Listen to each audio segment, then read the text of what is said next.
I'd like to thank you for joining us tonight, May 9th, 2024, for our Board of Directors meeting. We're going to call the meeting to order at 6:01 p.m.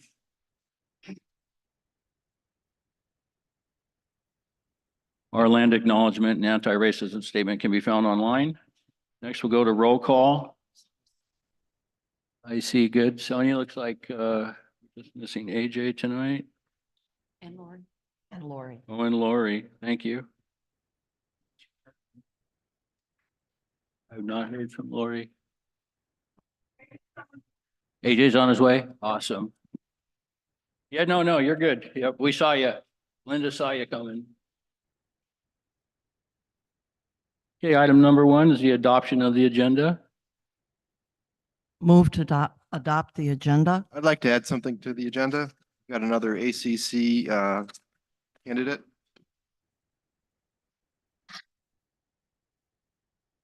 We'll add that as 8F. What was it, Daniel? I have a candidate, John Gingrich, for the ACC. I don't have his name, but I'll ask him.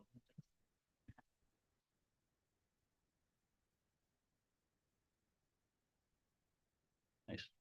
Are there any other amendments? Seeing none, can we approve the amended agenda? All those in favor?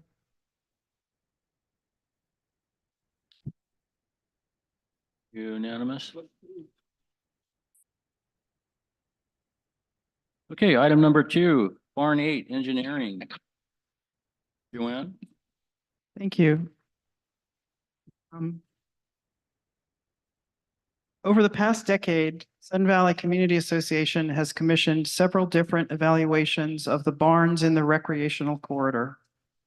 The most recent engineering assessment was completed in 2020 by KingWorks Consulting Engineers. This report relied on visual observation and review of earlier reports. It identified several structural issues and recommended several upgrades to the existing structure to maintain its current use. Another recent evaluation was completed in 2017 by Wilson Engineering. This evaluation did not identify any serious issues and noted that, from a structural point of view, the barn was capable of being revitalized and repurposed. PNW Services provided a letter in February of 2020 describing the approach used by KingWorks in their 2020 assessment of the barn. This letter noted that a more extensive analysis might be necessary, depending on SVCA's intended use of Barn 8. PNW also provided an estimate of about $51,000 for the cost of such an in-depth analysis. At the time, Sudden Valley did not choose to go forward with that project. There is a lot of other information on Barn 8 that is available in lengthier reports that can be accessed online. Specifically, in 2013, a company called AIRO completed a property condition assessment that included barns 6, 7, and 8. In 2014, a lengthy report on the history of Sudden Valley's barns was completed. Links to these reports can be found at suddenvalley.com/board. You have to scroll way down the page, but the links have been posted there. On October 27th of 2022, I put forward a memo asking the board to approve $39,792 for the design and permitting for the remodel of Barn 8. A project scope letter was provided by PNW outlining the improvements that would be included in the remodel. The improvements cited in the letter are: replace the existing flat roof, remove the existing siding and install new siding, replace existing windows and exterior doors, install an energy recovery ventilator, or ERV, to improve ventilation in the second floor space, and replace the second story entry bridge. On September 28th, 2023, I also put forward a memo asking the board to approve funding for the estimated cost of the Barn 8 refurbishment project. Funding generally needs to be approved before a project can be put out to bid. The cost of the repairs was estimated to require $768,991. At this time, it was noted that replacement of the second-story entry bridge had been separated from the rest of the work so that it could be handled as a standalone project for permitting. The cost of replacing the entry bridge was not included in the estimate of $769,000. On November 2nd, 2023, I put forward a memo asking the board to approve $15,747 for the purpose of replacing the wall heaters in the dance barn. The heaters were failing, and it was deemed prudent to replace them before winter. Replacement of those heaters was included in the estimate of repairs that was brought forward in September of 2023. Currently, capital project 9722.09, or the Barn 8 refurbishment project, has obligated capital funds of $824,530. $62,901 have been spent, leaving $761,629 in obligated funds for the project. In the 2023 SURF capital budget, $1,251,000 was set aside for these specific repairs to Barn 8. Building exterior repairs, $821,000, covered bridge entrance, $200,000, electrical system repair, $70,000, flat roof replacement, $50,000, and HVAC replacement, $110,000. The 2024 SURF capital budget assumed that these funds would be obligated for the Barn 8 project. Since $824,530 or $824,530 was already obligated, $426,470 in additional funding is still available in the budget at this time. Tonight, we have scheduled a question and answer session with two of the engineers who were involved in providing some of the documents that I've summarized. We have with us Quinn Hanks from KingWorks and also Tyler Andrews from PNW Services. The most recent engineering evaluation of Barn 8, that is the ones provided by KingWorks, recommended that the following repairs be made to Barn 8 to maintain its current use. KingWorks recommended that we reinforce the first floor with adequate shear walls, that we add shear walls to the second floor, that we limit the second floor live load to 60 pounds per square foot maximum, that we reinforce the end walls of the second floor for basic wind loads, that we verify that there was plywood sheathing on the roof and that a roof diaphragm was attached, and that we remove the existing CMU wall that was left as part of the library barn demolition. None of these repairs are included in the planned Barn 8 refurbishment project. Before the board enters discussion around the proposed projects, I would like to give everyone here an opportunity to ask questions of Quinn Hanks or Tyler Andrews regarding the materials that were shared with the board that delivered assessments of the Barn 8 structural condition. Thank you, Joanne. Quinn, we'd like you, if you wouldn't mind, stand up, announce yourself, and do you have a copy of your report handy with you, just so you can go over that with us or any questions we may have? Okay, Tyler's. I want to thank both you guys for coming tonight. I really appreciate it. I realize this might have been redundant.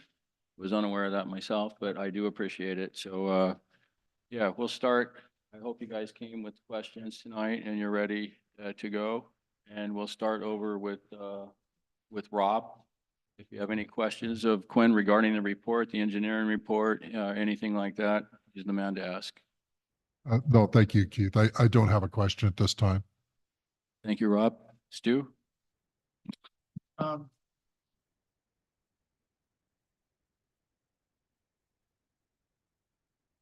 Yeah, my main questions have to do with, I'm not quite sure if this is part of your report, but there was some structural components, dry rot,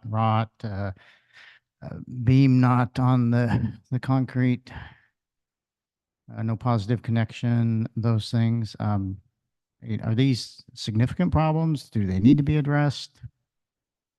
What are we talking about here? So I don't, that's not from this report that I'm aware of, is it? It would have to, yeah, Stu, he can only answer from his report. So my guess is that was either for barn 6 or barn 7. If you go back through and look at those items. If it was from barn 7 is very similar to this building. Is that right? Barn 6, okay. Barn 6, 7, and 8, I get them all confused. Yeah, But so barn 6 was the ice barn, barn 7 was the library barn that was torn down, and then this would be barn 8. yeah. So my guess is that's from barn 6 or barn 7 report that was done when they were open, not for this barn, because it's never been opened up to actually look at and verify if that's a condition or not. If it was for a barn 6 or barn 7 report that was torn down, it's very likely that construction is the same as this building. Okay, further on Stu's question though, so you do have a picture on the back of here. It's showing the exposed columns in the mechanical room with no positive connections, and that might be what you're. Yeah, that's what I'm talking about. It's at the end of the Well, barn 8 report. Okay. Yeah, that was a lot of visual, up in the attic spaces, and I went around. as well, so- Yeah, there is, I mean, there is beams here that aren't connected with no visible connection. If you had a seismic event, there's always the potential that it could walk off its support. And when there's no support underneath it, that beam will fall down. Can I guarantee that it'll stay there? No. Can I guarantee that it's going to move? No. It's a deficiency that should be addressed. Is there sufficient seismic mediation in the barn, or does that need to be added to any remodel we do? Does this building have This building, yeah, appropriate seismic probably not. restraint? Not that I'm aware of. Again, it's unknown. We haven't done a full calculation on it. These are all visual observations based on this building and the barn 7 that was tore down. We actually came in and reviewed that one in more detail when it was opened up. If the two are very similar, I would say most likely not. That's all the questions I had. Thank you, Stuart. Rick? Well, just to follow up on that, is it possible to retrofit to seismically improved status? Yes. Is it expensive? Yes. Okay. So there was reference in your report to these metal rods that were installed at some point in prior times to help with I'm guessing the falling away of the walls. And yet it sounded like your assessment was it was not adequate. So I haven't done any calculations. I can't say for sure if they're adequate or not. All I can tell you is looking at them, it's not the best option that could have been done. It's not the worst option. There's something there. And with some calculations, some numbers to prove what is there, I could tell you a whole lot more about it. Without that, they've been up there for a lot of years and it hasn't fallen down is about all I can tell you. Yeah, and a little further on that, to elaborate, is we can't seem to find any paperwork for this ad, right? Tyler hasn't been able to find it. I haven't. So not sure when that was done. I talked to Wilson. They don't know. So we don't know when this was done, if there were calcs done on it or anything.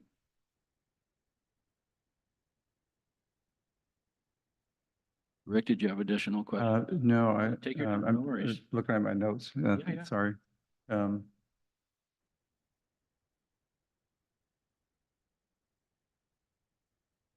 So there was reference, I think, also in your report to the observation that some of the beams were leaning. How significant is that? Anytime you have a vertical element that leans a little bit, you add eccentricity or additional bending into it. Think of a 2x4. If it's half an inch offset, probably going to hold its load. You get it 2 foot offset, it's going to bend and break under the same load. So until you know how much load is on it, how far it's over, it could be very significant, it could not be, but until you run some numbers on it, it's hard to say. I can't put a value on it. It's not ideal. Understood. I noticed on several of the gravity loads, the calculations, you estimated that some of them were overstressed by factors from anything from 1.4 to 11.8, which 11.8 sounds significant. It is. Yeah. Usually the code has a factor of safety of 5 on things. Is 4 to 5 is typically where the code sets it for IBC in a new design. And that's meant to, different construction practices, somebody misses something, all kinds of random things. You're not intending to use that factor of safety in your design. I'm not sure how much you were able to follow on Joanne's report initially, but when at the end, she described several items that were not included in prior approved expenses or capital requests. You have any idea approximately what those would cost in terms of like reinforcing the first floor with adequate shear walls, adding shear walls to the second floor, limit? How do you limit the load? You just by capacity of? Yeah, you'd want to post a load rating up here or an occupant load that was small enough to not exceed those load ratings. Gotcha. Reinforcing the end walls of the second floor for basic wind loads, verifying plywood sheathing on the roof, and removing existing CMU wall. Trying to get an idea of rough costs or estimates. Any idea what those sorts of things? Before COVID, they were a whole lot easier. Yeah, I understand. If everything is doubled and seems to be going up daily. Yeah. I do not have a good estimate for it. I would say, everything seems to be a whole lot more expensive. I think new construction now is running $500 a square foot. Yeah. And that's for a basic light frame construction. Wow. Yeah. Lot. Yeah.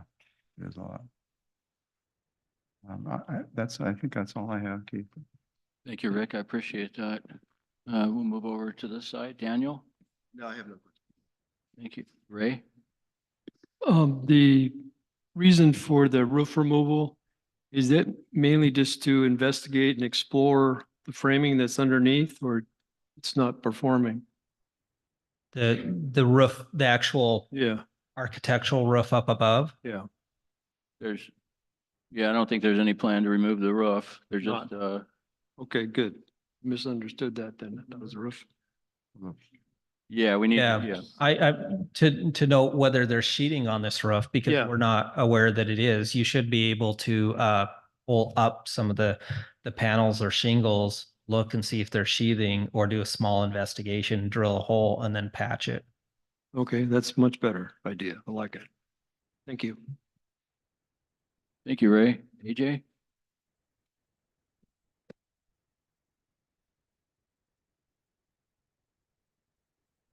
So there's, we're saying that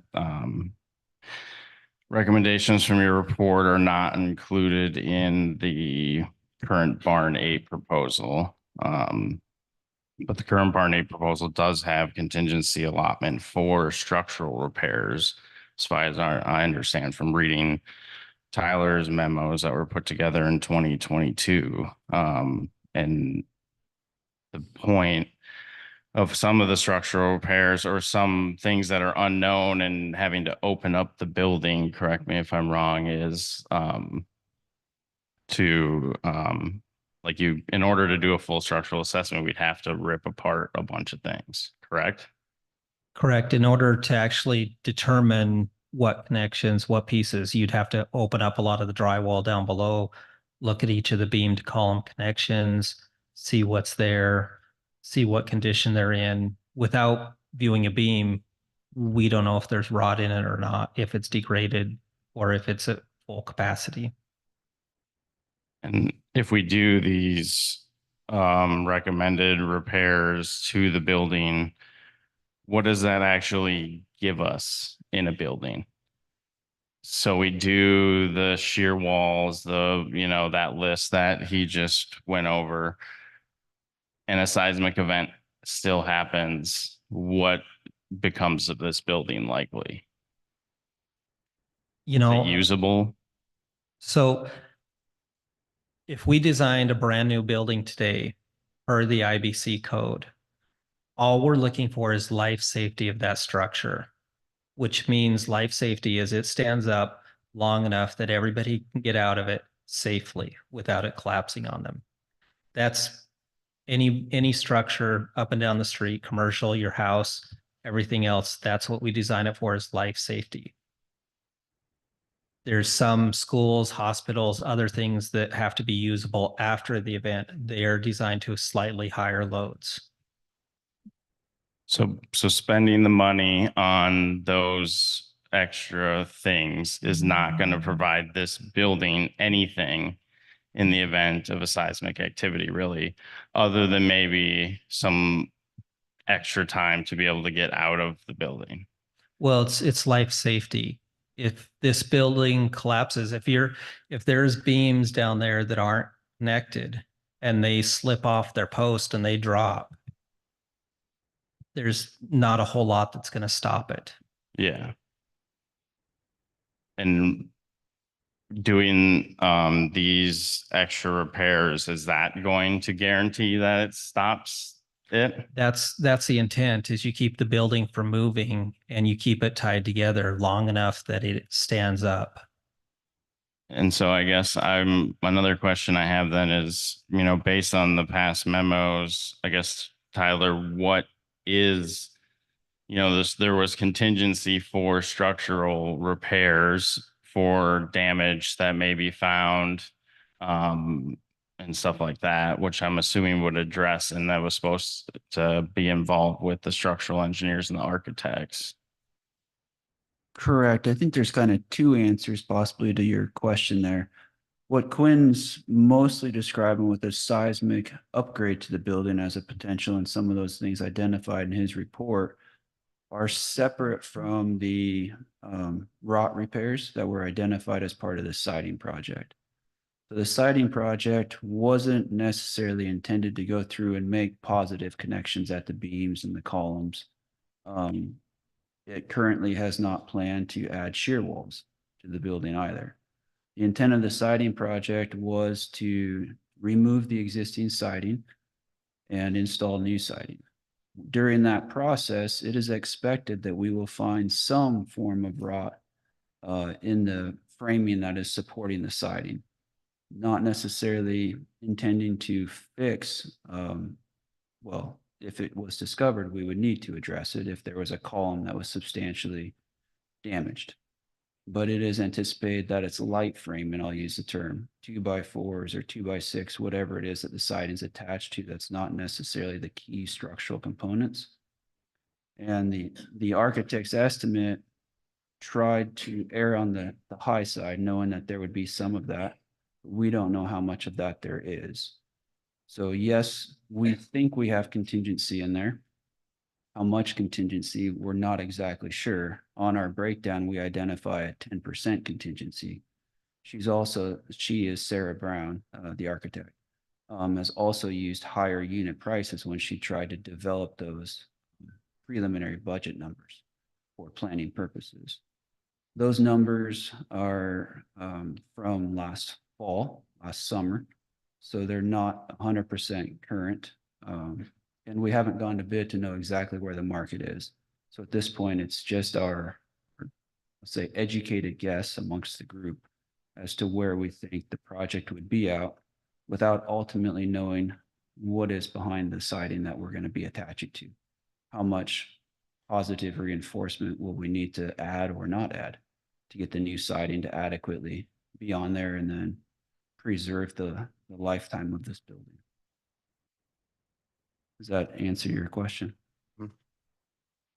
So then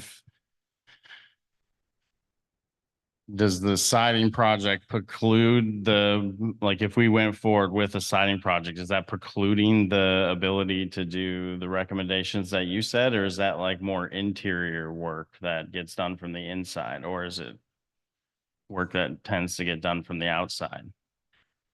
Yeah, both.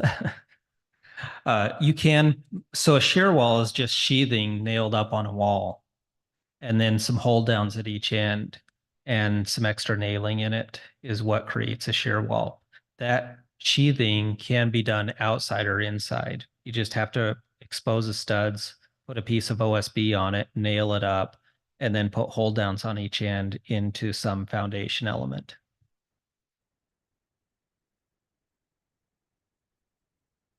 To answer your question, AJ, that could be done as part of the siding project. I mean, it would be in addition, the cost of the plywood's not currently planned for as part of that budget, but that could easily be done while it's open. Interior shear walls has not been planned as part of it. Thank you, Tyler. Sonia? Yeah, so a couple of things. One is that, Tyler, it would be great if you could give like an overall view of how this project unfolded the way that it did, because most of the board wasn't a party to this. The GM was not here at the time, but in 2020, there's more to this than this report. There was a full, they came to the board. I wasn't a member of the board. It's on video. There's more extensive questions associated with these where Quinn actually followed up more in depth. Like, for instance, talking about the 60 PSF, we don't even come close to hitting that right now, even though, of course, he's an engineer, he's recommending and ensuring that. The issue is that, again, without a destructive evaluation, we're not going to know that. And at the time, it was kind of, if you want to explain how the decision was made to move forward, again, that 2020 board at the time completely deferred the barn again, and in budgeting put it to 2029 for long-range planning review, and did nothing with it. It didn't budget for it, didn't do anything. In 2021, after the community survey came out and the community overwhelmingly said they want to keep this Sonia, barn.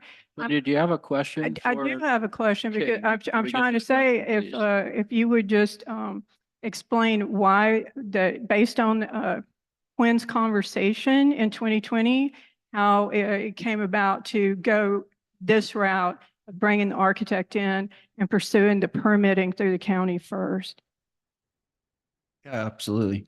So going back to 2019 is when I was first approached by, at the time, General Manager Joe Akla to inquire about what could be done with the barn, what could not be done with the barn. And that led to consulting with Kingworks, who had already previously done other reports out here relating to the other barns. As you mentioned, in I think it was February of 2020, we came in and fielded questions.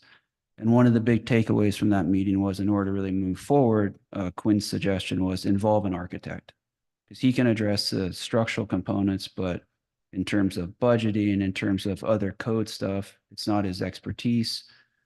And then in fast forward to 2021, I believe it was later 2021, I think, the barns came up again to P&W and asking, what can we do? And so at that point, it said, well, we need to get an architect involved, going back to what Quinn suggested. And Sarah Brown was engaged, I believe it was in 2022, to assist with figuring out what could be done. So at that time, it was unknown if the siding could even be replaced. what was going to trigger with Whatcom County having to do a full seismic upgrade to this building. And so it's basically just a step-by-step process. We first approached Whatcom County, we being mostly Sarah Brown taking lead, to find out, could we side the building? Whatcom County said, yes, we don't see why not. Go ahead and prepare a bid package, not a bid package, a design package. That got submitted to Whatcom County. We then asked the question, could we replace the HVAC? And they said, yeah, submit a second package. We did. And then we asked about the flat roof. That was added on as part of that. And then we asked about the covered bridge. And so we ended up with 3 complete submittals to Whatcom County that led to 1 combined permit, not 3 separate permits, but 1. And how or why Whatcom County elected to have us just keep breaking that out, I don't know. But through that process, we found out that yes, this building can be sided. Yes, the HVAC can be replaced. Yes, the flat roof. Yes, the covered bridge can be redone. So the question of what can we do with the building was solved. Now, how much more can we do with the building before a seismic upgrade would be required is unknown. There's a few different factors, and Quinn can speak better to that than I can in terms of what triggers a seismic upgrade requirement. But through that process then of what can we do, what can't we do, led us to basically where we are right now with, we can do this. We didn't know before if we could. We now know we can. Now the question is, what do we want to do now that we know the options? Does that answer your question? It does. Thank you. Thank you, Tyler. Moving on, Lori. I have no questions. Jaime? I was going to ask about shear wall, but Quinn, you already answered my question, so thank you. My turn. Brenda? Okay, so I have a couple of questions. You had put in your work to us, Tyler, that there was budget for the rot repair when the siding was in there. It says that, there's an allotment for it. The only thing I saw was not anything separate in this other than the 10% contingency. I didn't see any other number in there that referred to any rot you might find when the siding came off. The 10% is the primary factor, and then Sarah Brown's cost per square foot to replace the siding, she added a couple dollars a square foot onto that, is my understanding. So how much extra do we have in there? Give or take the 10% contingency if those numbers are still correct in today's market and the market, bids came back at those numbers. That's the element that we don't know at this time. Okay. So I'll ask you another question. You provided back in 2019 the estimate for the detailed structural analysis. How much is that number accurate, or to what degree is that 51,000 now 60,000, 70,000? There's 2 answers to that. Answer 1 is it's light. How much light leads to question for you. And this is something that Quinn had touched on in 2020 as well. Before a complete analysis is done of this building, it would be good to receive direction from the board as to what is the intent of the building, because that will lead to an extent, how is the building looked at from an analysis? If the use of the building isn't proposed to change, then, well, maybe I should let Quinn field this answer better. You know what I'm saying? If the use of the building isn't changed and it just stays like it is, you're not going to have to do the full seismic upgrade. But if you want to convert the use of the building, then you're going to have to do a full seismic upgrade. So you can do a smaller analysis, I'll say, just to kind of get a good feel. What does the building look like? In general, look at a quarter of the posts and beams. How do they look? Or you do the full blown. We want to look at 100% of everything to know exactly what we got. And that's really where that dollar price will vary substantially. 51,000 could be more than what it is, depending on what you're looking for. It could be quite a bit under possibly. Okay, thank you. So I have a question about shear walls. And I know it's just plywood. Are there different, and I know plywood goes from being really flimsy to being really structurally sound.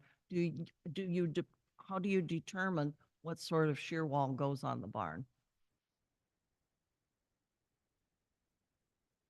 The numbers determine it, is the end question. Is basically you have to do an analysis and see what seismic load the building requires. If you run the numbers, there's formulas to tell us it has this much force, and then you can determine what size of shear wall it actually needs to support it. Thank you. Okay, Joanne?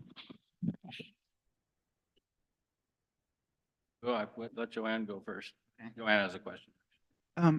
Quinn, I have a question for you. Your report identifies that it was made as a result of visual observations, which were naturally limited because of the interior finishes on the barn, and that you also compared this structure with work you had done to actually run the numbers on Barn 7.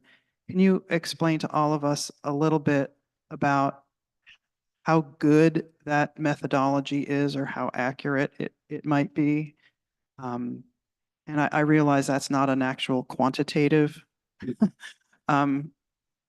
number, but just if you could explain as someone who does this for a living, is that pretty good? Is that really good? Or is it eh?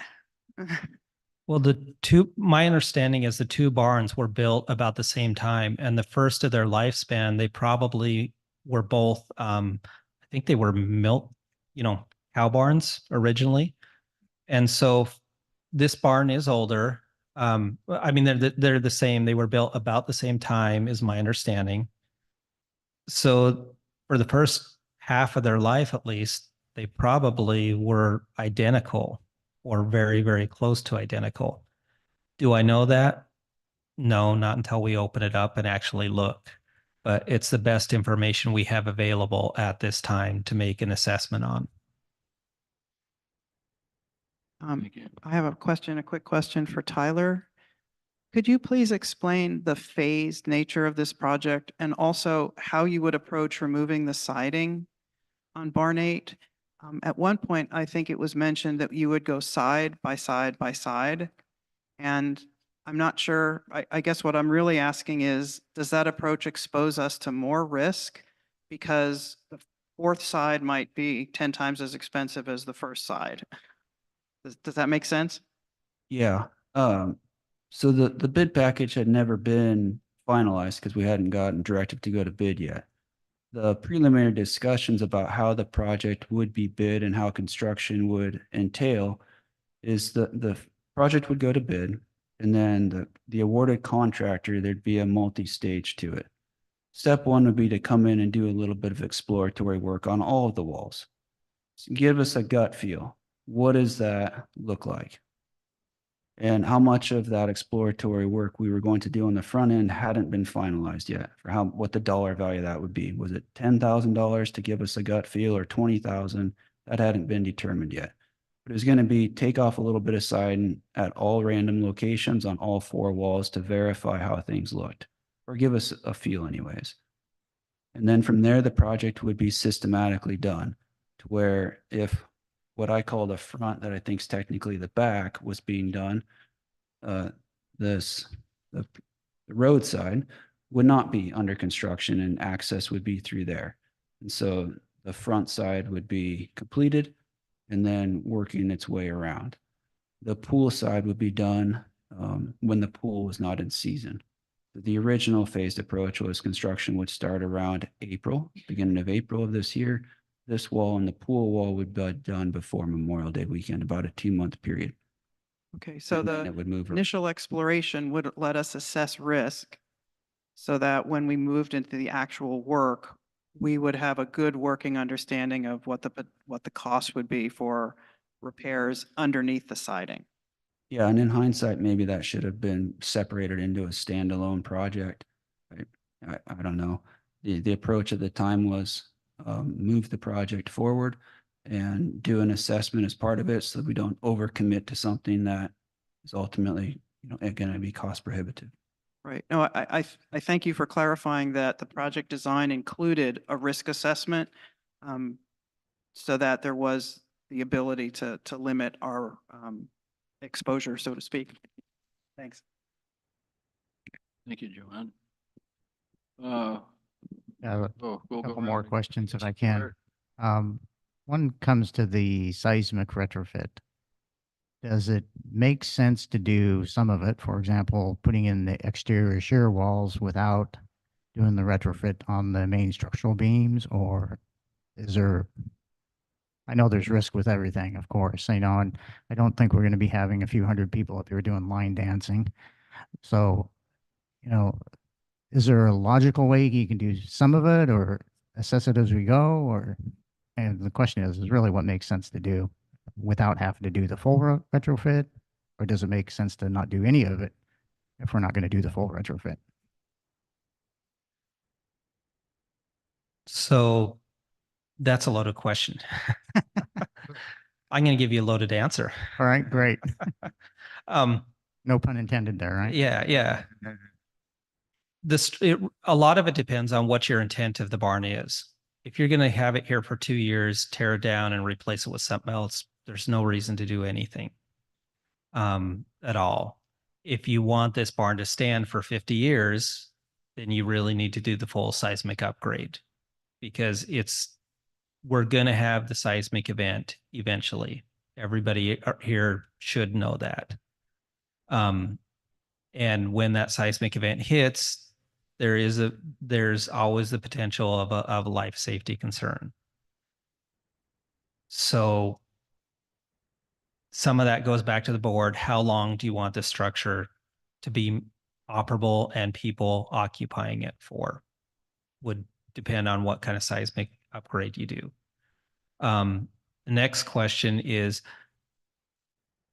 with the city, there's certain, I guess, status points or points along the way where the city will come in and say, you can't do a partial seismic upgrade, you have to do a full one. Some of those lines are, if we touch more than 50% of the structural members in this building, then it becomes a level. The IEBC goes through and says you have a level 1, level 2, and level 3 review of the structure. And the newest code defines these levels and these points a lot clearer than it did back in 2020. And they've made it a little clearer. So if, for instance, we came in here and touched 50% of the structural members in this building, you would have to do a full seismic upgrade.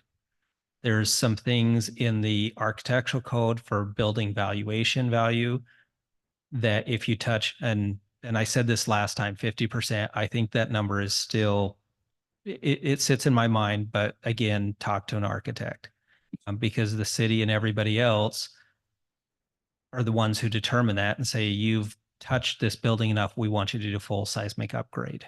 If you change the occupancy in here, then you have to do full seismic upgrade. So the way you go about doing a partial is you come in here and you stay away from all the triggers that would require the full. And we say, okay, we're going to leave this building better than we found it. It's a voluntary seismic upgrade. And we do things that make it better, but it doesn't bring it to code. It's not going to bring it to life safety, and it's not going to beat any, it is to a standard. We go through and we put numbers to it, but it's not very quantifiable. And all we can say is we are leaving the structure stronger now than when we found it. And that's how you get around doing the partial, like you say, but you've got to work with all those other criteria to make sure you don't trigger that full seismic upgrade requirements.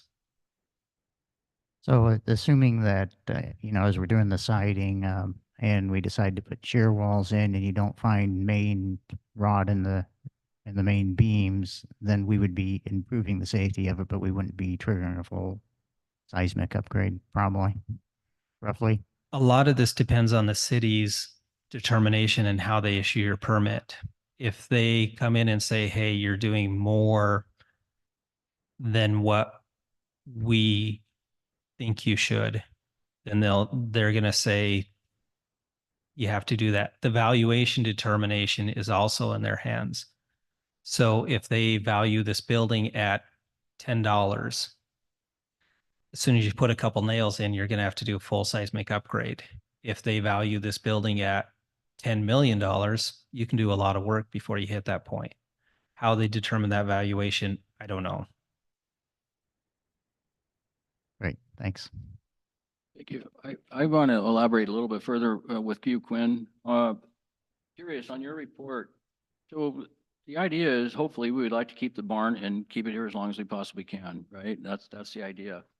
But on the last page on your report, you say even to keep it in its current use. So like we do have the church and we have, our employees here, the gym and stuff like that.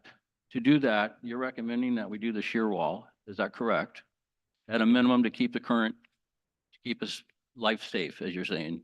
Yeah, to meet life safety requirements, I would say yes. I would, as an engineer, I would recommend that you look at the building and determine if it meets those life safety requirements, and if not, add shear walls and other components to bring it up to that level.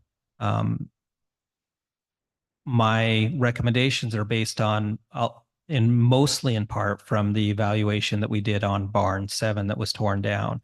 And there was no shear walls there when we went in and looked. There was no plywood. There was significant deficiencies that would lead us to believe those similar circumstances are here, and it probably needs to have several deficiencies addressed to meet that life safety requirement.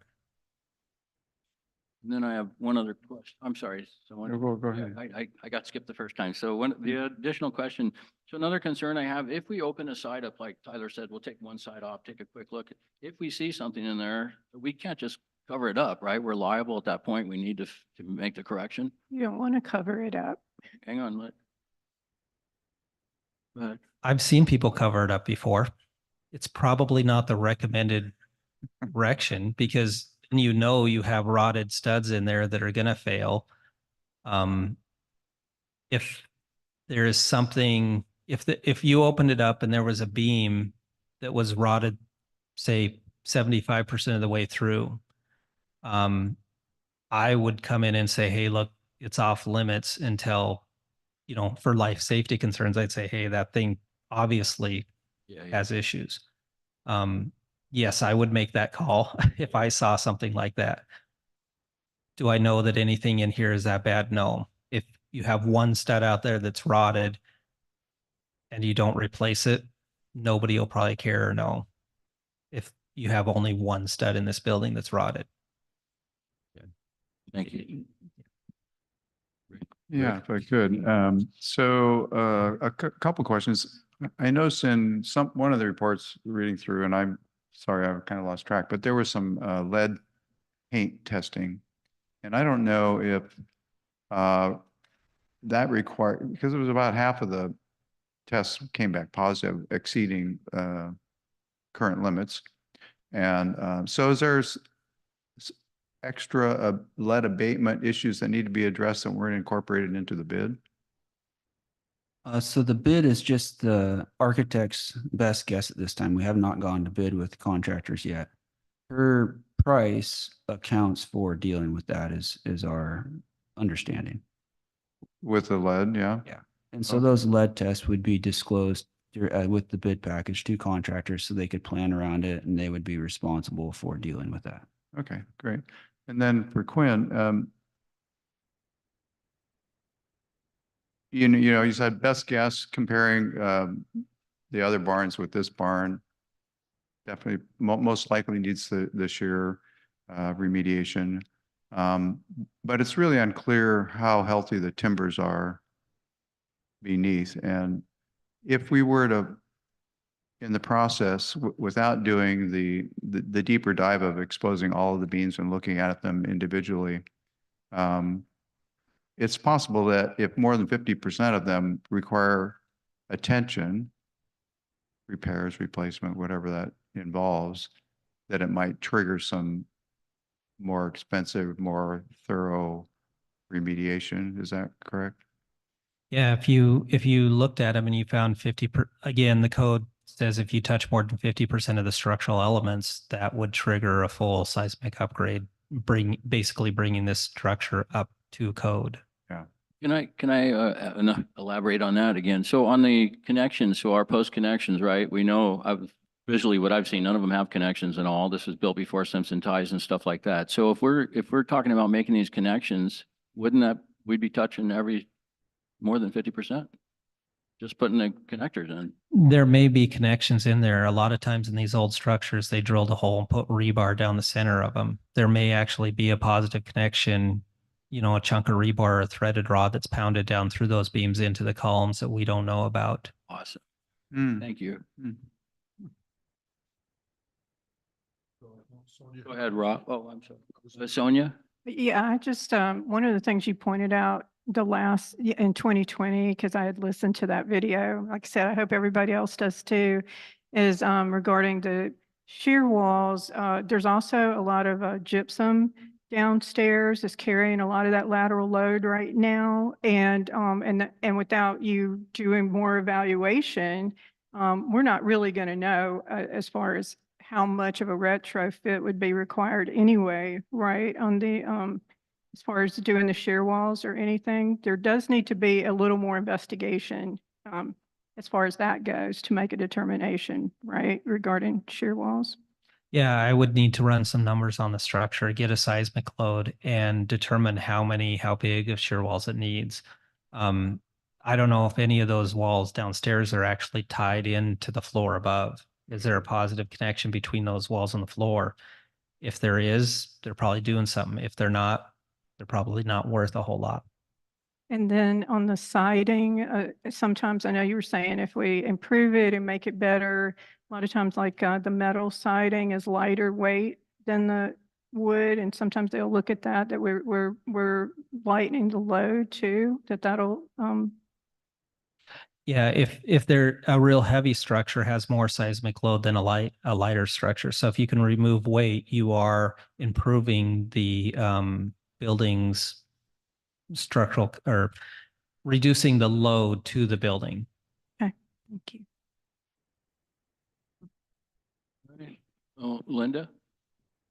So in theory, what we've been looking at is hardy plank.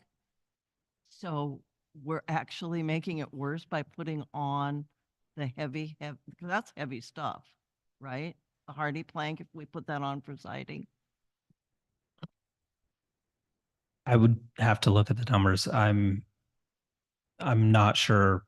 I think it's like 1 that's on here now. And and it's 3/4 of an inch thick wood, and you're dropping down to like 1/2 inch or something smaller of hardy plank. I'd have to look at the numbers and see which one, where the Gotcha. two weights. come in Understand. at. Thank you. Any additional questions from any board? All right. Well, I want to thank both of you guys tonight. I appreciate you coming out and sharing your expertise with us. Thank you.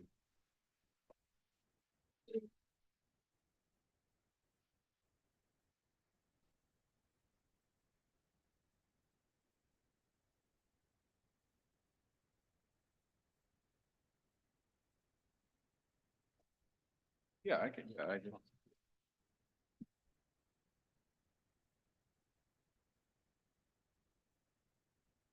All right, so hearing everything we heard tonight, can you hear me?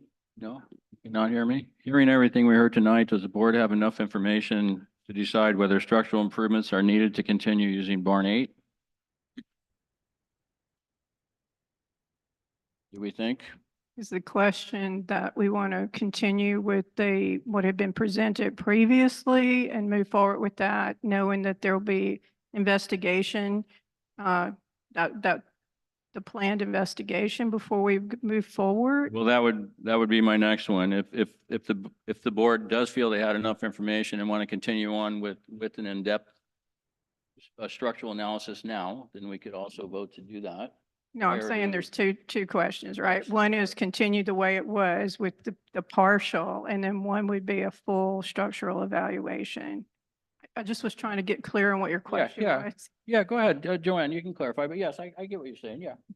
Go ahead. In order to clarify, because this is a complicated set of problems, the first question is, does the board feel they have enough information about the structure of this barn to make decisions about how to proceed? That's a simple question. Yeah.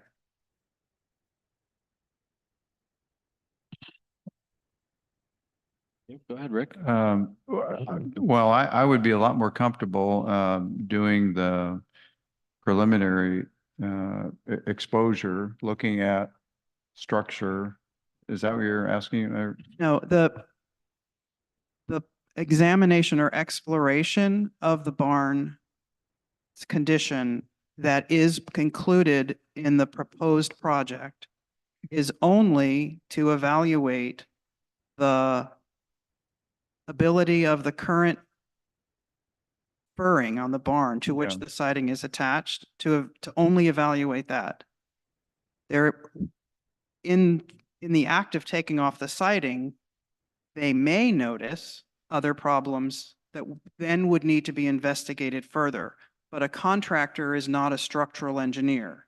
So the evaluation work that is proposed in the current barn refurbishment project is simply related to the siding and no other issues. Right, and that's where I have a problem. I thought there was another proposal in there to the tune of about $51,000 to look at all the structural members. And that's basically what the question is. The question is, That's do we know enough from what we have, or do we feel that there should be an additional structural assessment? that's what I was trying to say, that I think it behooves us to spend $17 a lot before we spend $425 a lot. Yeah, and that's the concern. And the problem is, once we open something up, the problem, and we see it, then we have to fix it. And where's that money going to come from? So that's why I tend to agree with that. Any additional comments on that? Sonia? Well, I think if there's a problem there and we don't currently see it, we need to know it's there, number one. I would much rather address it. It was my understanding, the way it was represented is that these evaluations were going, we could either do a partial evaluation on the structure on each side as we move along. We also discussed that Quinn could come in and do additional evaluations on certain things because, like I said, he, in the previous conversations, he has talked about load and some of this, like I said, he emphasized we're not even near the 60 PSF. So he has to, well, he said we weren't even near 60 on the video. And my point being that he has to come in and do a lot of calculations. So I guess the question would be, do we want to do, like a partial, or do we want to do a full structural evaluation? I think those are the two questions, right? Yeah, so actually, if I may, Keith, I think probably the north side of the building is at most risk, typically, right? They would probably, so it's probably good. That's a good strategy, maybe, to check a percentage on each wall and get a general feeling for that. But and maybe that's included already. I don't know. But. Yeah, and I just want to point out real quick that even if we do this structural thing, there's a lot of things that were not included in the original proposal that they're recommending that we should be doing, even to continue its use as we are, not changing the use or, doing that kind of stuff. That's not included in our current numbers. Go ahead, Joe. That's right. So a structural analysis is not included in the proposed project. The only evaluation element in the proposed project is to peek under the siding and see if the wood it's nailed to needs to be replaced. If we want more information about the structural concerns, then we would have to separately contract with Kingworks or another structural engineer and have what's called a destructive analysis. It's called destructive because they come in and they poke holes in the walls and they remove things in order to take a look at what's underneath, confirm the number of positive connections, et cetera, and then a structural engineer runs the numbers. So just taking the siding off and looking underneath is not a structural evaluation from my understanding of what's been shared with us tonight. Yeah, and also, yeah, Rob, real quick. Also, I would just want to give you guys an update. I did get an email today from, excuse me, give you an update. Thank you, Joanne. I got an email today from Danielle Johnson, the engineer from Wilson Engineering. And she said, following up on the confusion about the bullet point, because there was some issue about one of them saying structurally sound. She said that at that time, I think we wanted to confirm that barn 8 was safe to occupy and capable of renovation and repair. As we continue to evaluate the cost needed to maintain barn 8 into the future, the benefits of completely replacing barn 8 became clear, and that's what led to the new building concept that was presented in Town Hall number 3. I don't think I saw those things, so I just wanted to share that with you. She sent that to me today to clear that up. Rob, you had a question? Yeah, a couple things that I heard Quinn and Tyler say. So one, I heard Quinn say, if we feel like we would like this structure to be something that we use for the next, I don't know, 25 years on, then that makes sense to invest in it. If we think that, we're putting some siding on it or something just to kind of take care of things for a few more years, then that's probably what we ought to do. The other thing I heard Quinn say was when he said life saving, the factor in that. There's a lot of people in this building during the day, even now. If there was a 7-point earthquake, which we could get, we don't know, but we could get one. I don't know if this is the place I'd want to be in, frankly. So to open things up and kind of look at it and fix it as we go and maybe do some assessments doesn't make sense to me if we think that we want this building safe for use in the next 25 years or so.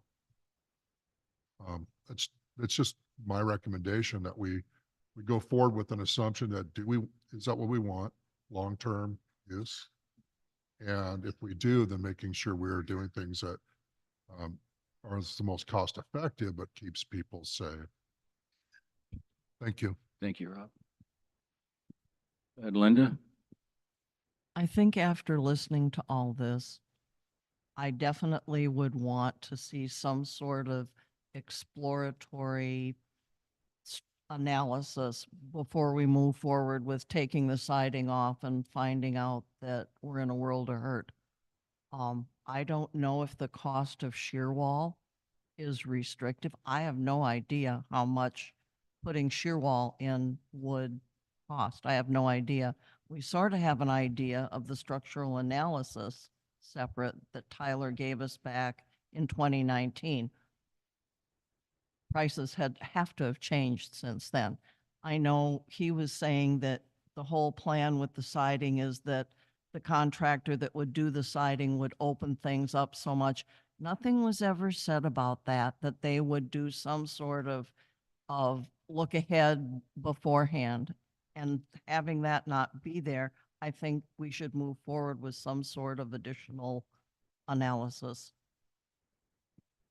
I'm going to elaborate on that. I was handed some plans from the year 2000 that were given to me by Linda, actually. I'm not sure where she got them from, but it actually showed design work for the barn, structural improvements that needed to be done that apparently they were contemplating back in the year 2000. That work obviously was never done.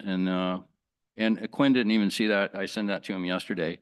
So he's looking at that as well. But it's just interesting. I just wanted to point out that this work has been needed to be done for 24 years apparently, and it's never been done. So I just thought that might be the time to address the situation now before we spend another $1.5 million on this and then find out structure isn't worth it. So that's all. Any additional questions or Comments from anyone? All right, so getting back to the original question, does the board feel we have enough information tonight to, oh, excuse me, getting back to the original question, does the board feel that we have enough information tonight to move forward? We can go this two ways. We can say continue forth with reciting the barn, and we can eliminate that, and we can make a motion to do that. We can make a motion, you know, so yeah, we got a few ways we can do this. Did you have any motions? It sounds like ahead, no Sonia. matter what, we all agree that we agree there needs to be additional structural analysis, whether it's partial or full, right? So the question would be, move forward as planned with additional partial structural analysis, that if they get into it, it can always go further with additional report. That's one option. Or So, do a full. so here's the thing, I did talk to you about that, having, the problem we don't want to have is staging. So if we have the contractor, like we put out the bid and that contractor comes out, Tyler said we're going to be hit with the staging. He estimated like 50 grand or something like that. So it was brought up that we might do an independent, I hope you guys can hear me, an independent contractor, I'm sorry, to do that work, but good point.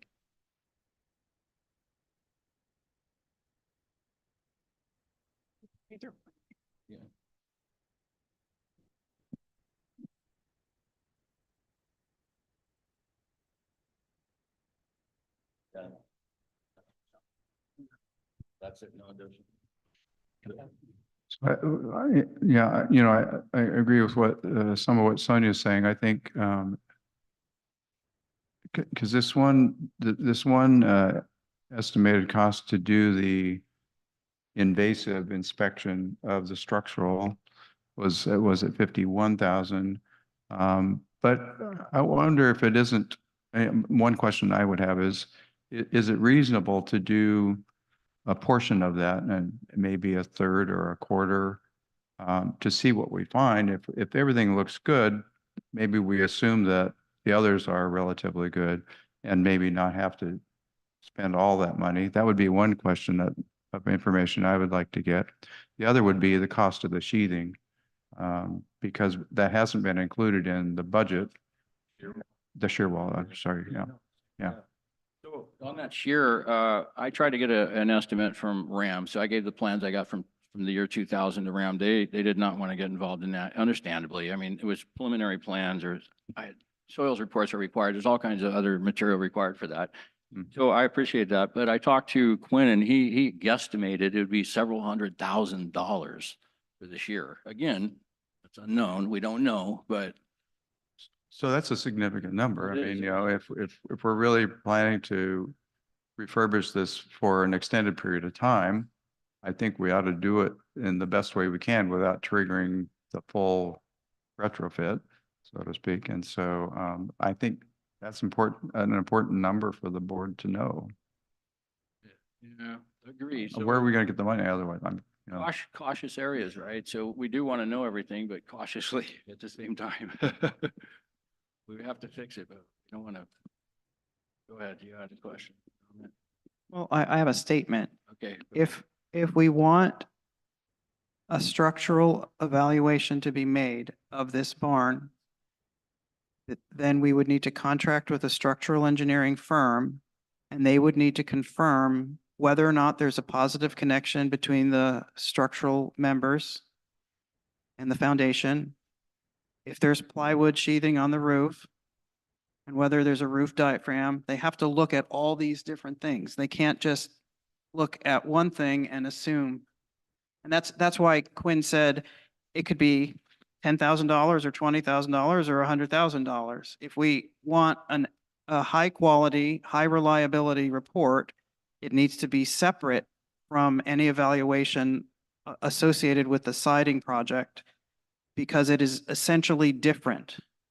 The siding is just the outer coating of the barn. It has little or nothing to do with its structural integrity. So they're very different projects. And I can't stress enough that the amount spent in making observations of the current structure will directly relate to the quality of the assessment that comes back. And I believe that should be done first, because as has repeatedly been said here, we have no idea what the price of addressing structural concerns might be. And it seems prudent to know whether the underlying structure can be improved affordably. Anything is possible in buildings, right? Especially wooden buildings. But whether it's affordable is another question. And so to get a full analysis done independently and before other decisions are made seems prudent to me.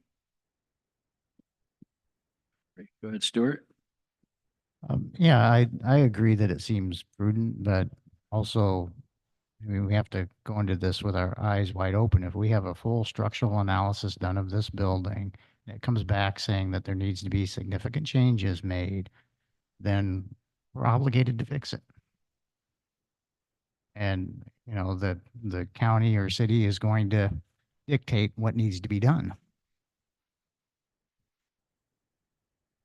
Okay, just a word of advice too. So we're gonna, if we go forward with this, that, you know, this building's occupied 7 days a week. We're gonna have people in and out of here all day long, and we're gonna be doing work. You know, this work will have to happen. Oh, excuse me. I hope everyone could hear me. The work will have to happen, you know, why it's being occupied, just so you know. Okay, good. Go ahead, Linda. That's my question, and I guess my concern, and I probably should have asked it of Tyler or Quinn, of if you do a full structural analysis, are there going to be times when they do their work that the gym's going to be off limits, the multipurpose room's going to be off limits, anywhere else where they're doing this initial inspection?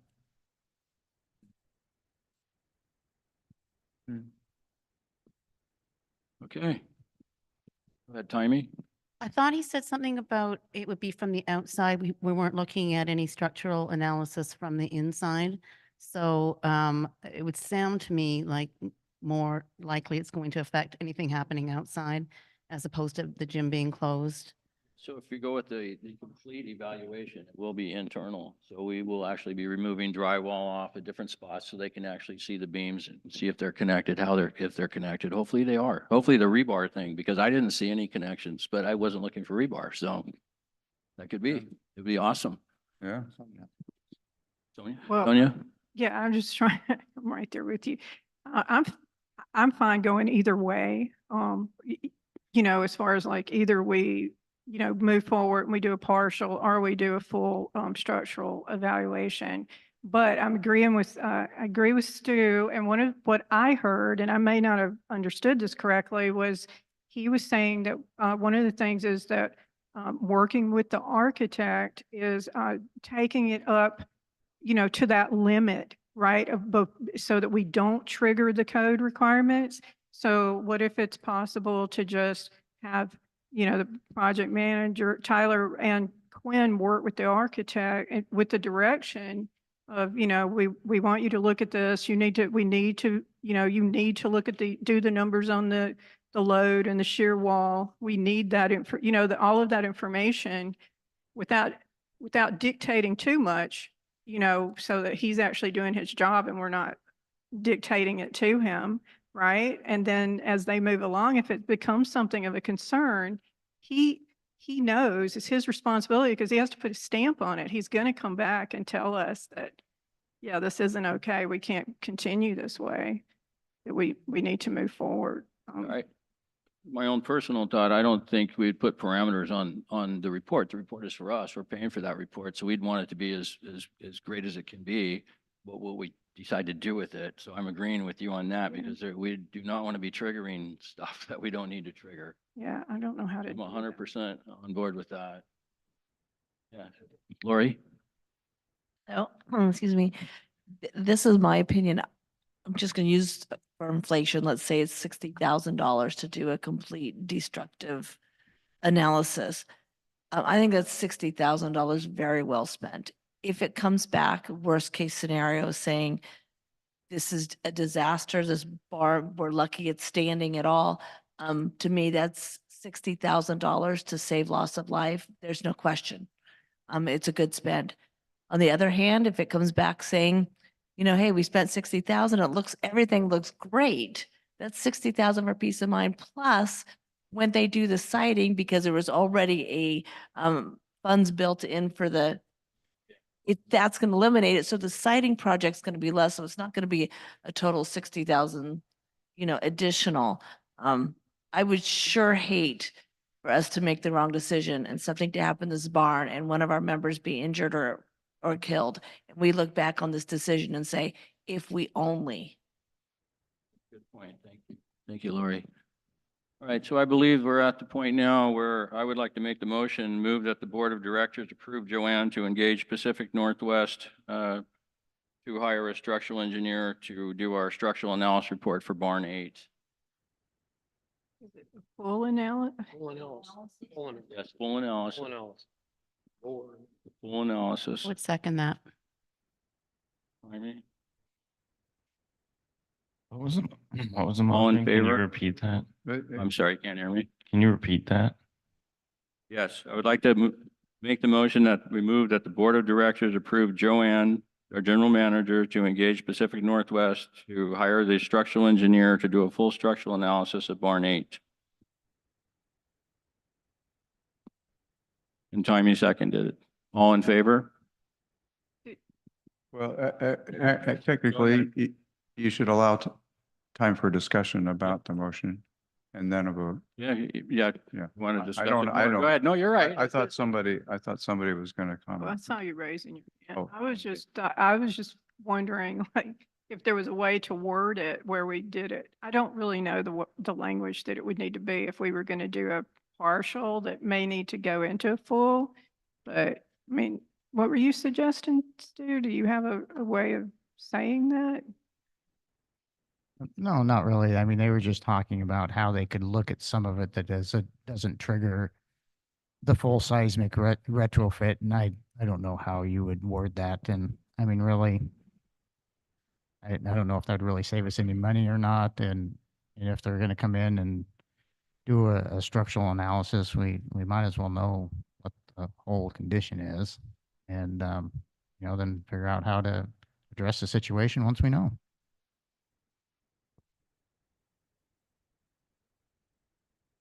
Keith? Do I need to read? Go ahead, Ray. Yeah, the more we talk about this and the more knowledge that we've got from the engineers.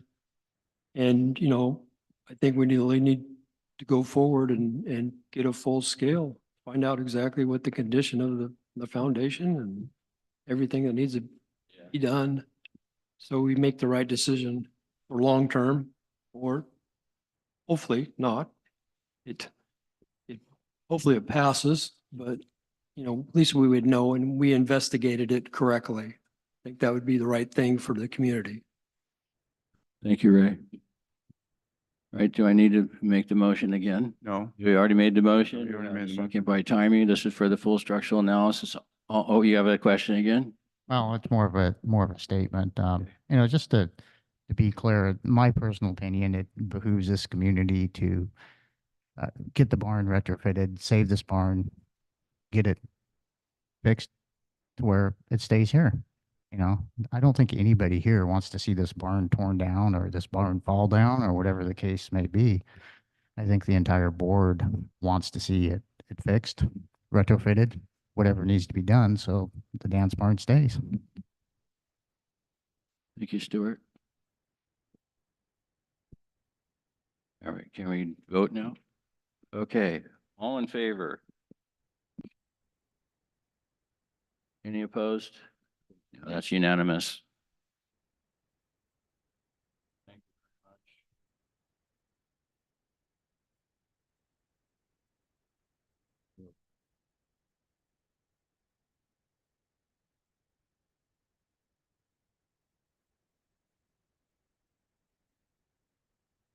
very much. Right, thank you very much. All right, moving on to item number 3 is announcements. Do you have any announcements? I actually have one. Okay, Timey? With the Valley Fair coming up on July 15th, if you haven't already signed up to be a volunteer and you think it is an event that you would like to volunteer to help out for, I'd really appreciate getting some volunteers to help out. Just contact the office at Sudden Valley, and sign up for the volunteer program, and just say that you want to be part of the Valley Fair planning. And it's happening on Saturday, the 13th. Oh, sorry, thank you. Thank you very much. Any additional announcements? Stuart? I'd like to announce on the 18th during the two-person scramble on the golf course. It's also a charity event for raising money for the Bellingham Food Bank. Anybody can donate. You don't have to be a golfer to donate. There's an online portal for donating on that, or you can come by at the time of the golf event and make donations. The entire golf club, the participants, our fee for playing in that is going to the Bellingham Food Bank. Yeah, I have a quick on that. You know, so sometimes I see those things posted and I'm not a golfer, so I don't know what actually a scramble is or what these different things are. It might be good if they actually listed some of those things, like you have to golf, be able to golf to play or. It's just like it sounds. No, it's where everybody hits a ball and you pick the best ball Oh. that's been hit, and then everybody goes to that spot and they hit their ball again. Best ball, that I'm familiar with. So That's not a best ball though. It's Technically, definitely not a it's best not, ball. but it's referred to as. that's the way I play every round of golf. All right, any additional announcements? Lori? I do. I just want to remind everybody about the event coming up on the 15th here in the barn regarding fireways, and I just lost it here. Just lost it in my phone here, but it's an event in the barn at beginning at 6:30 on Wednesday, May 15th. We will have some excellent speakers here. It was organized by our wonderful Judy White, member of our new safety committee, and I hope to see you all here. Any additional announcements? All right, hearing none. We are going to move on to item number 4, is property owner comments. Here we have, Hi, Nick Flacco, Gate 2, been living here 27 years, golf member for 25. I know you guys are going to come through for me, but I just want to push you to give Brian Kruhlak the lifetime membership, just as the other 2 golf pros have received here at Sudden Valley. You did a great job. And the other thing is I'm a veteran and I'm constantly told, thank you for your service. I want to pass it on to the board. Thank you for your service to put up with this. It's harder than I had to do in a Cuba crisis. Thank you. thank you. Any additional announcements?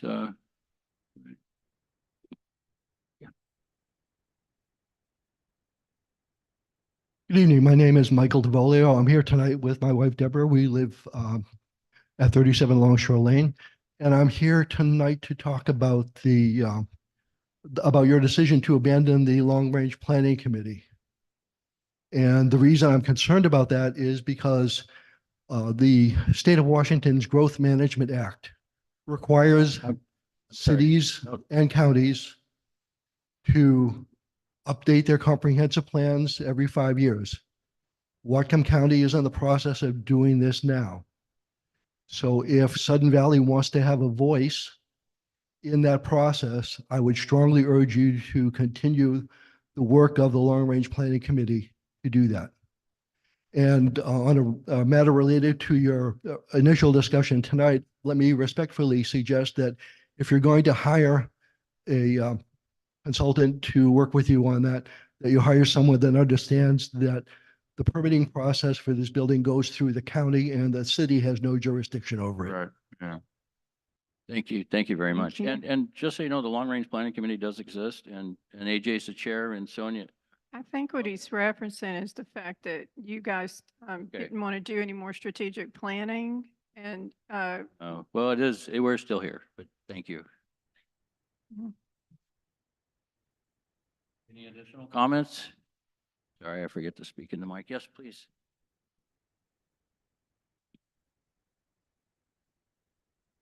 Thank you. Deborah Quigg, called Kate, 36 North Point Drive. I ran for being on the board a few years ago and was short some votes, but I have a great interest in the board. First of all, I want to thank you all so much. I can't imagine the time and effort and the stress that you go through in doing this. And it's just amazing what you all do. Each of you has individual strengths that you bring to the table. And I just want to encourage you to work together in unity. And I think this will be a really great place for everyone. But thank you really sincerely for all the work that you do. And I also want to encourage you to always seek unity and to appreciate each other and to respect each other for what you have to say, and be mindful of that. Try and be fair with each other. Try and be kind. I have 25 years of property management experience working with several boards, and I've never seen one quite work this way. This was in Hawaii, so maybe a little bit of difference with a lot of aloha going on. Some of the things that we did, I've had to review the documents, which I did before we moved in here. Oh, I didn't press my start timer, sorry, 3 minutes. I reviewed the documents before we moved here and looked forward to having HOA rules that governed everything. That's what I wanted. And then I get here and I didn't really see so much of that going on. There's a lot of talk in the community about really wanting and desiring for the board to do the Roberts Rules of Order, you know, and having a calm and organized discussion. And I noticed, Keith, that falls on you as the president. I found in 3 different areas that it's the Roberts Rules that you proceed over. And I saw a good example of that going on tonight. And I just want to really thank you for that. So that goes to my second point, the boots on the ground. That's kind of where I've been, listening to the neighbors and what their concerns are. And these are so manini, Hawaiian word for small, compared to what you guys have to deal with. But the neighbors, they don't want to necessarily use the established complaint form to work out things with their neighbors. They would really like to see a member at large, it might be called, something.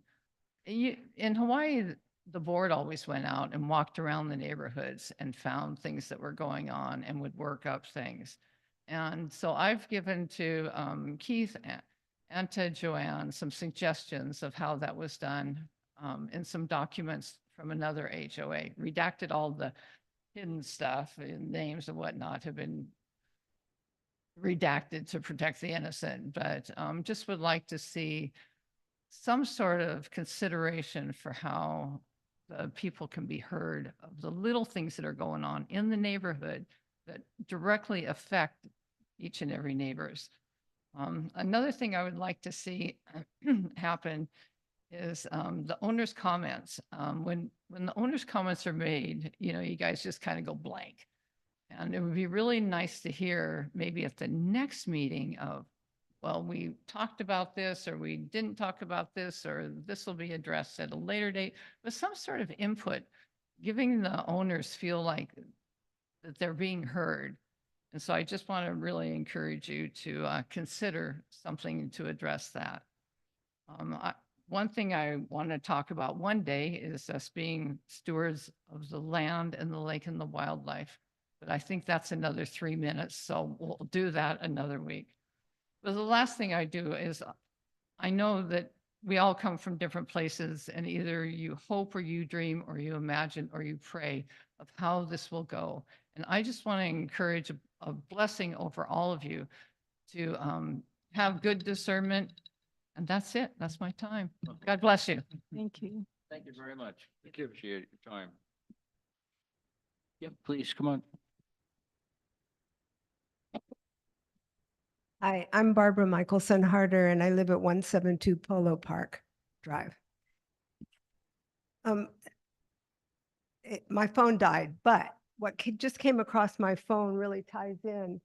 I think her name was Martha Reese, maybe. And she said that they just sprayed poison at all the condos, and she was really concerned. And I can't tell you but it's on Sun Valley Connection, and it just came across. So her concern was, how do you stop that? I don't really know, but I wanted to share it with you since we're talking about, it was nice what you talked about being stewards of the land, because all of that poison goes right into the lake, right into our watershed.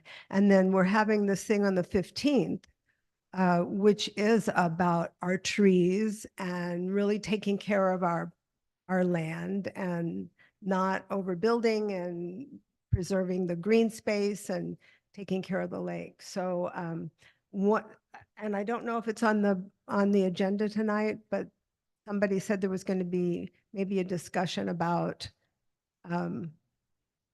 lots that can't be built on and modular homes. Is that on the agenda? Okay, No, it's on the ACC policies. ACC policies. Okay, so I haven't heard anything about it, what you guys said, so I can't comment. But I'm concerned about that and interested. Anyway, but if you can handle the poison that's being sprayed, I know we aren't even supposed to use fertilizers with phosphate So you say poison being sprayed? around the condos. I don't know any more about it than what I just read, and I can't read it to you because my phone died. I'm No, sorry. no, that's it. Okay, go ahead, Linda. If you live in a condo here, they have Sudden Valley as the valley. None of our staff would be there and doing that now. This was probably something that was ordered by the board or management company of Right, this right, right. condominium. You Right. need to go speak to them. Well, Joanne, that was could what we- she said, but I just wanted to bring it to you guys. I don't live in the condos, but I thought it was something that if there's anything that can be done with whoever manages the condos and whoever hires the people, it does affect all of us. Which association is it again that you live in? Or the condo. Oh, I don't know. It was, I just read it Okay, thank you. and I wanted to bring it to your attention, and I can't read it because my phone died. Okay, sorry. All right, well, thank you. Thank you, appreciate your Thank you. time.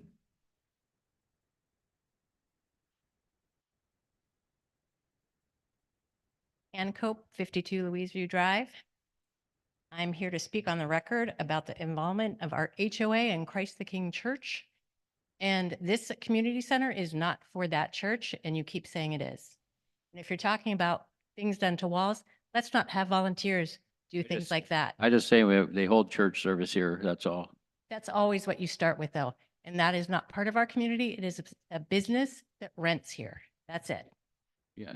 So some of you sitting here have parroted the CTK claim that they welcome all.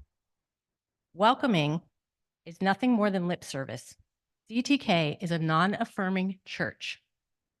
They're a discriminatory employer who does not hire members of the LGBTQ community. This is not in question, no matter how many times many of you try to claim that. They will not employ members. They also discriminate in who they allow to volunteer within their church. A CTK motto is belong, believe, behave, which means once somebody belongs, the belief will follow, and then the correct behavior. That is not welcoming. That is not accepting. It is discriminatory. The entire Bellingham community saw similar behavior in 2019 when a young man was fired from the Firs. Some of you spoke out against that, yet you look the other way when it comes to CTK being in, and you actually promote them. You insist on promoting their events as community service when it's nothing more than a church using our community as a recruitment tool. Pastor Manning has said that the Valley needs Jesus. This is not his decision to make, and is certainly not something that our HOA should be promoting. Freedom to worship is a right in this country, even freedom to worship in a church that is with bigoted beliefs, but there's absolutely no acceptable reason for our HOA to be part of that bigotry in even the smallest way. And when you say that our staff isn't involved, that's absolutely untrue. It happens over and over again, and it needs to stop. Thank you. Thank you, Ann. Thanks, Ann. Any,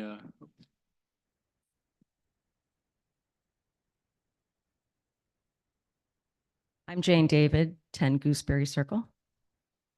I'm glad that you brought up the Firewise event. I'm super excited that that's going to be happening, and I'm hoping I'll be back from Seattle in time to go.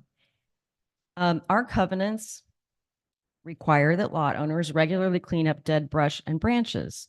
So why does SVCA itself get a pass when it's the largest lot owner in the valley?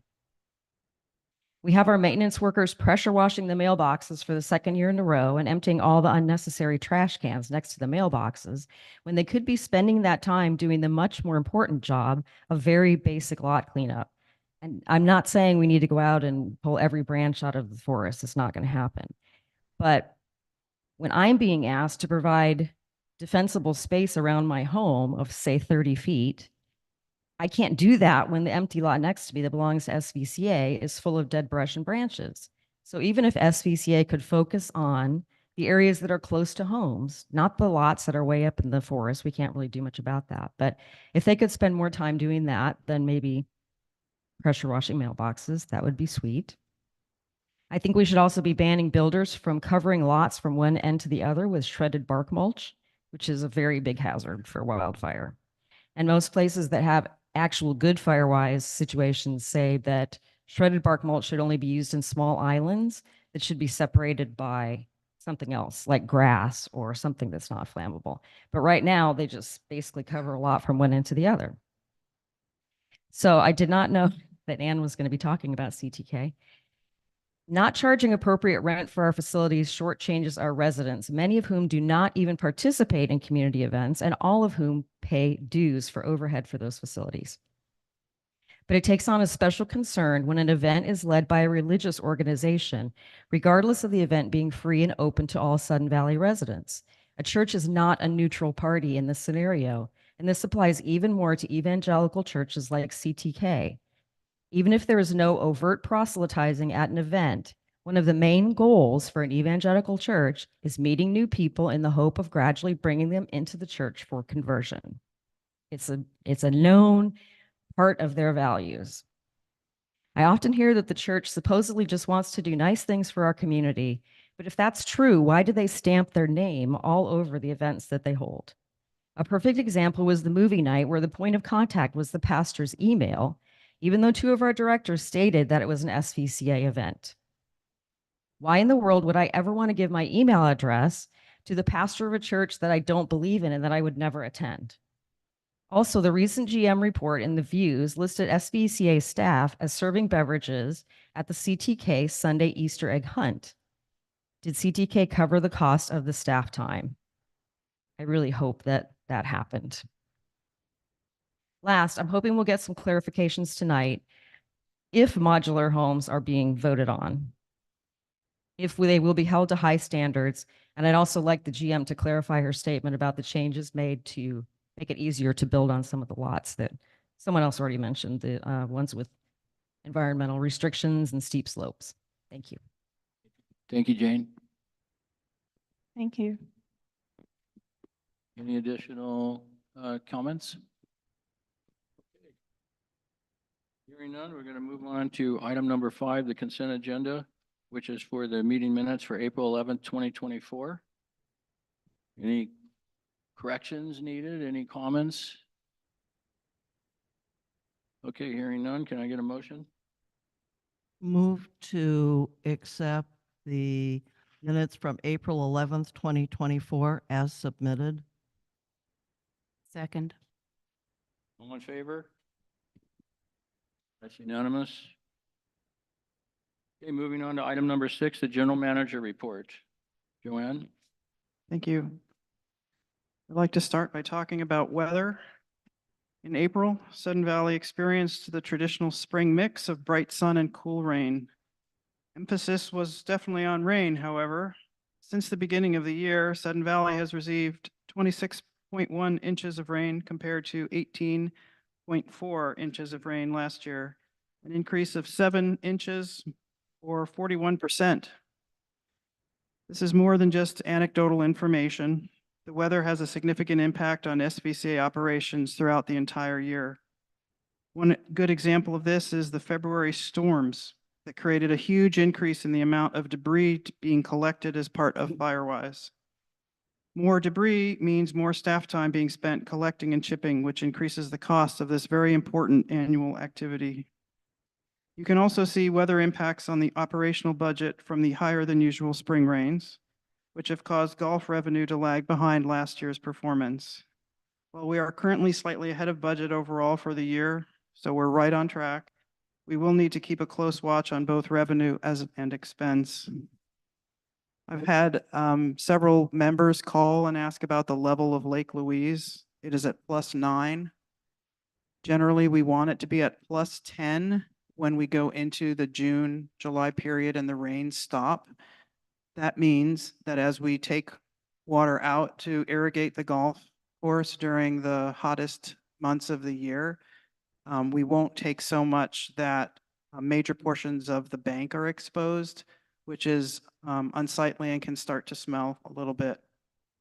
So it is perfectly acceptable for the Lake Louise to be as high as it is.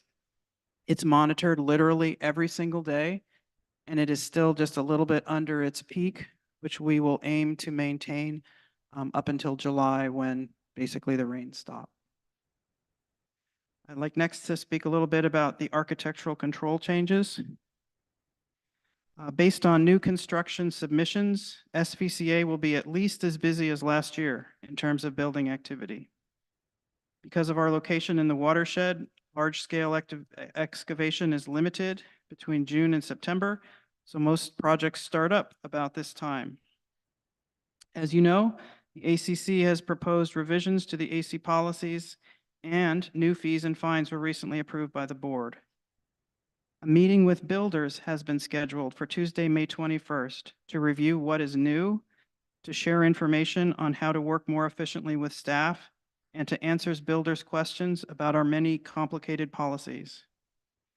An annual meeting at one time was a standard practice, but a meeting hasn't been held for several years. Just another one of the many activities that was derailed by COVID. We are hopeful that by meeting with builders this year in advance of a busy season, we will improve our working relationships and have fewer issues for the community to deal with. Good examples of that are unexpected road closures, noise occurring out of hours, and other disruptions to the quiet enjoyment of property. The meeting on the 21st will be held here in the dance barn between 6 and 8 p.m. People can participate by attending in person or via Zoom. We will make a recording of that meeting. It'll be posted to YouTube as usual. Marina renewals. The deadline to renew rental contracts for the marina is tomorrow, Friday, May the 10th. Beginning Monday, May 13th, we will begin offering open slips to members on the waiting list. At midday on Thursday, 85% of wet slips and 60% of dry slips had been renewed. There are 6 confirmed wet slip terminations at this time. Our goal is to have all slips rented by the end of May. Kayak rack renewals also have a May 10th deadline, and just over half of these have been renewed. We expect that the Welcome Center will be very busy with renewals tomorrow. So if you're planning to visit for another reason, it may be better to wait until next week. Just to let you know, the 6 confirmed wet slips is within the expected number. On average, 5 to 7 slips turn over every year, so we're right there in the middle. And this is a good piece of information to have, because when the board approved the increased fees for renting marina slips, we weren't sure what impact it would have, and apparently it had little to no impact on the rate of renewal. I'd like to speak a little bit about the volunteer program. Our second Sudden Valley volunteer event is scheduled for May 17th. This event will include picking up trash and other debris at the Gate 1 mailboxes, and then move down to the marina parking lot. Members can sign up online at suddenvalley.com/residence-resources/volunteer, or, and this is easier, by just calling the Welcome Center at 734-6430. I'm happy to say that more than 30 people have signed up for our volunteer program, and each event generates additional signups. Our June event is being planned now and will be focused on lily pad cleanup in Lake Louise. We're also looking for volunteers, as Timmy mentioned earlier, to help with the Valley Fair event that is scheduled for July the 13th. Moving to the capital projects update. I'm happy to say that the Marina Boat Launch Dock is complete and open for business, and we've gotten a lot of compliments on it. The Area Z Maintenance Shop construction began in January and is on track to be completed either at the end of June or the beginning of July. Tennis court resurfacing. On March 14th, the board approved a contract with Stremler Gravel to complete that work. The contract has been executed and work is expected to begin in June and be completed in September. The Golf Austin Creek repair. On April 25th, the board voted to place this project into a monitoring status. Funds will stay in the budget, but will only be used if there's evidence that the erosion is worsening. Barn 8 siding. Additional information on this project was presented this evening, and additional information will be returned to the board as requested. The turf care cart paths. Project was awarded to Asphalt Northwest by the board on April 11th. The Whatcom County permit was obtained just this week on May the 6th, and construction is scheduled and should be completed by mid-June, weather permitting. The turf care HVAC repairs. Equipment has been installed and this project is now complete. Turf care building design and permitting. Design is scheduled to start at the end of this month and is expected to be completed by the end of June when permits will be submitted. Construction is planned for the winter of next year. The rekey of facilities project. Installations of the new locks started at the beginning of April and we're almost done. Very exciting. Literally every doorknob that has a core in it has to be touched, and all those cores had to be drilled and configured before they were installed, so it was a massive project. For the 2024 road and drainage design, the board awarded the contract to Granite Construction on April 25th. Proposed amendments to the contract will be brought forward to the board tonight, hopefully for approval. Work is tentatively scheduled to begin at the end of May. Deer Run Lane will be resurfaced with new asphalt first, and then culvert replacements will begin. Culvert replacements are expected to be completed sometime in September. Cold Spring drainage repairs. The design is complete and we're waiting for the permit to be issued. Construction is planned to be completed this summer. This project has been packaged with the 2024 road and drainage work and will be completed by Granite Construction. Adult Center HVAC and hot water heater replacement. On April 25th, the board approved a contract award to Linden Sheet Metal. Contract has been executed and work is expected to take place in May and June. Thank you.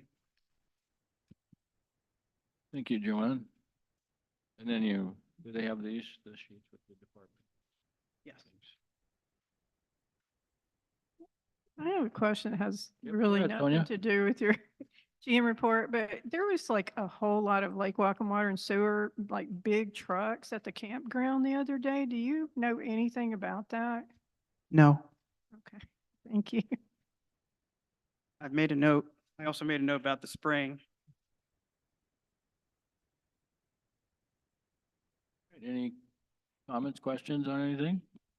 All right, hearing none, we're going to move on to item number 7, continuing business. It's request for approval for the Granite construction contract amendments Joanne just mentioned. Joanne? Thank you. On April 25th, the Board of Directors voted to award the 2024 roads and drainage project to Granite Construction. On review of Sudden Valley's standard construction contract, Granite Construction asked for contract amendments. These amendments were reviewed and revised by SVCA's legal counsel. The amendments as proposed are not substantive changes, and including them in the contract does not expose Sudden Valley to additional risk. That is the assessment I got back from our legal counsel. For that reason, I recommend that the Board of Directors approve the proposed amendments and direct the General Manager to execute the amended contract with a not-to-exceed amount of $916,153. All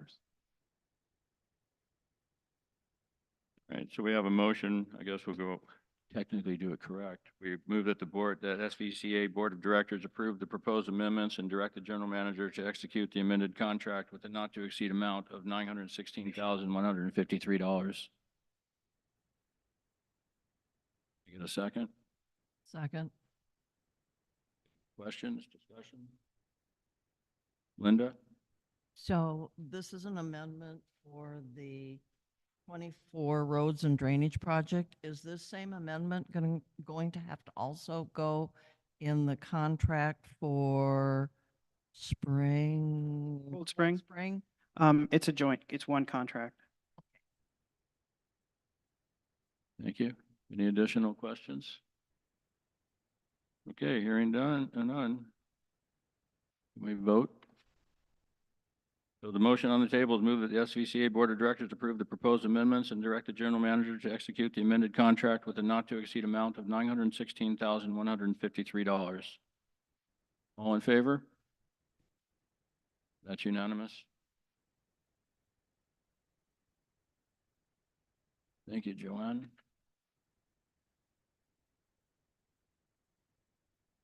Okay, moving on to item number 8, new business. We request for approval of the 2024 ACC policy. This you or Excuse me. Joanne? So I have an update for the board. Upon presenting the entire set of proposed changes to our legal counsel, Richard Davis was unable to respond with all of his comments in time for this meeting. We've also been thinking about how members would accommodate the changes if they're in the process of developing plans for a new home or making exterior changes. And after thinking about how to manage the transition, come up with a new proposal for the board, which would be that there's one very important change that I would appreciate everyone looking at tonight and considering for approval, and I'll go into the specifics of that in a minute. But that when we get the feedback from our lawyer, I will bring forward those AC changes later in the year and answer any questions that are still outstanding. And by the way, all the changes that were submitted to us, as appropriate, were incorporated into the document that went to Richard Davis to evaluate.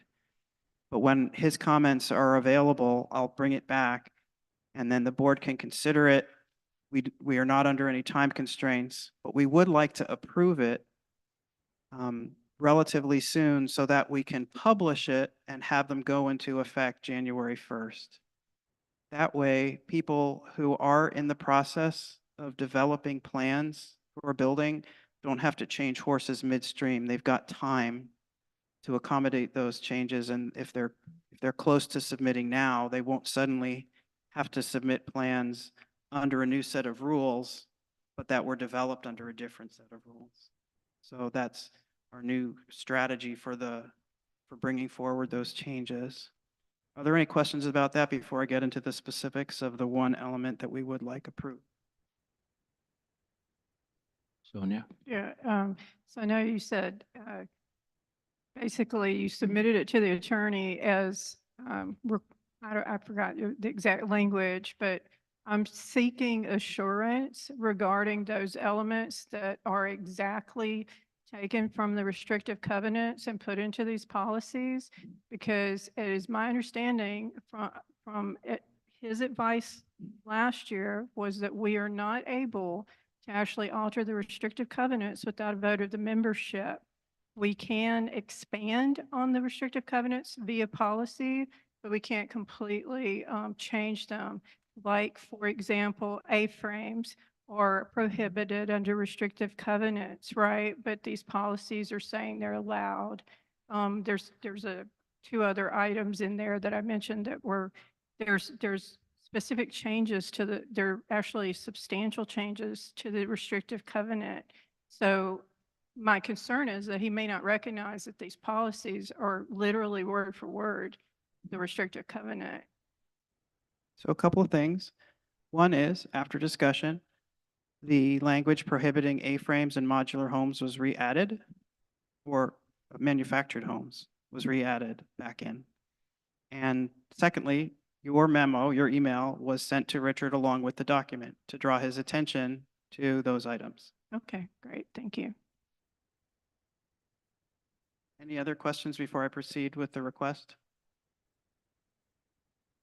Joanne, is this the same document you're trying to get ready to show the builders this month's meeting? Yes, but Okay.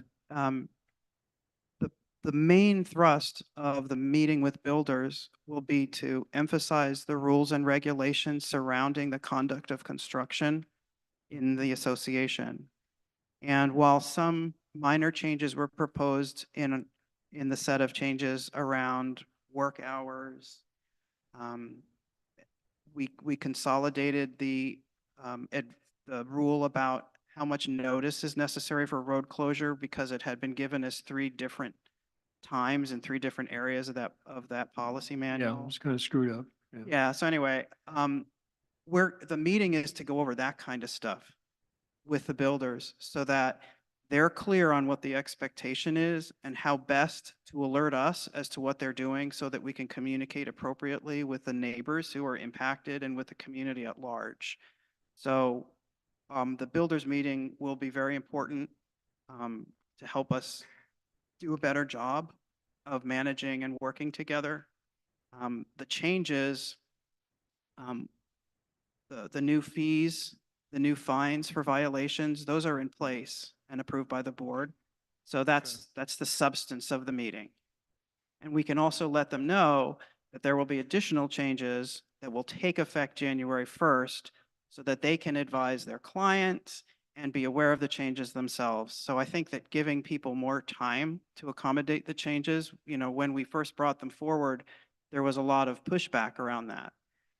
And the reason you bring things forward is to get feedback. So we heard that and are reacting, we hope, appropriately. Okay, I just making sure you had enough approved information to tell the contractors what the rules are. Right, thank you. I feel that we do now.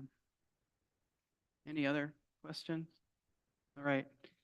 So specifically, I'm asking the board to consider approving the proposed change, this proposed change to the SVCA permit extension timelines. Changes have been proposed to our current architectural control policies, and these changes are being reviewed by legal counsel. One important change was made to the timing of the original SVCA permit for new construction and the extension that can be requested. The table in the memo summarizes the proposed change. The current permit and extension timeline grants an original permit that includes 9 months. This permit comes with the application fee of what used to be $3,500. There is a first extension of 3 months that is free, basically giving builders 12 months to complete a home for the application fee of $3,500. If that time frame is not enough, a builder may apply for a second extension. That second extension can be 6 months or can be made to match, at the discretion of the Architectural Control Committee, can be made to match the timing of the Whatcom County permit. The charge for that second extension is $100 in the old system. The third extension was for 6 months or to match the Whatcom County timeframe. And that is currently at $5,000. The proposed permit and extension timeline would be an original permit for 12 months granted along with the application fee of $7,000. The first extension of up to 6 months is $5,000. The second extension of up to 6 months is $10,000. And the final extension of up to 12 months is $20,000. The reason for imposing this different timing and these much higher fees, which, by the way, were already approved, the reasoning behind it is that the architectural control guidelines and policies are very clear that the association has an expectation of builders that a new construction project be finished within 12 months. And we have many examples of builders doing exactly that. Unfortunately, some builders abuse the timelines. And the only way that we have to get their attention and ask them to adhere to our timelines is by making it an economic impact on their business. Our current policy on the timeline for new construction projects is given in section 14.7.7. The construction of any single-family detached residence or addition on any platted property in Sudden Valley, the plans for which are approved by the committee, must begin within 90 days after approval, and the exterior, including exterior finish and minimum landscaping, and final inspection must be completed no later than 12 months after the start of construction. As noted, many building projects in the past few years have exceeded the 12 months timeframe, with few penalties being assessed. The language describing the current timeline extensions is confusing. See attachment, and the proposed wording was developed to reduce that confusion. So for these reasons, I recommend that the SVCA Board of Directors approve the proposed timeline revisions to the Architectural Control Policies document. All right, so we have the, excuse me, we have the motion to move the SBCA Board of Directors approve the proposed timeline revisions to the AC policies document. Second. Questions, comments? Sonia? Yeah, I just want to confirm. So basically, if they, let's say they have a third extension, it's $20,000. That's a payment, right? They don't get any bit of that back, correct? That is correct. That's a Okay, I fee. just wanted to. Okay, Yeah. Thank you. Go ahead, Stuart. Well, I'm just kind of curious. I mean, we're stating that this is an incentive for the builders to finish the houses. But for example, in my situation, my builder was not responsible for these fees. I was the homeowner. And the homeowners are the ones who make the applications, typically, if it's an owner initiated, property owner initiated build.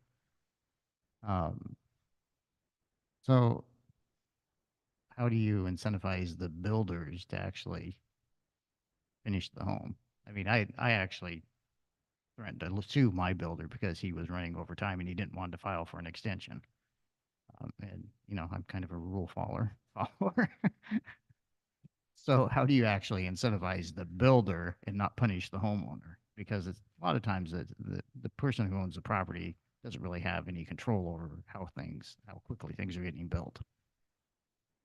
Go ahead, Joanne. Our rules and regulations clearly state that the guests or agents, in this case, the builder is the agent, the homeowner is responsible for the actions. In my experience, the savvy homeowner who is contracting with a builder to build something not only puts in penalties for late delivery, but also puts in bonuses for on-time delivery. Economic motivations are very effective. And sometimes stuff happens and you need an extension. That's why the first ones aren't so bad. But the thing to remember is that most people in Sudden Valley are not building new homes. And construction is extraordinarily disruptive to a neighborhood. Most of the complaints that we get are about builders creating noise, driving over driveways that aren't theirs, parking in such a way that the street is made more dangerous.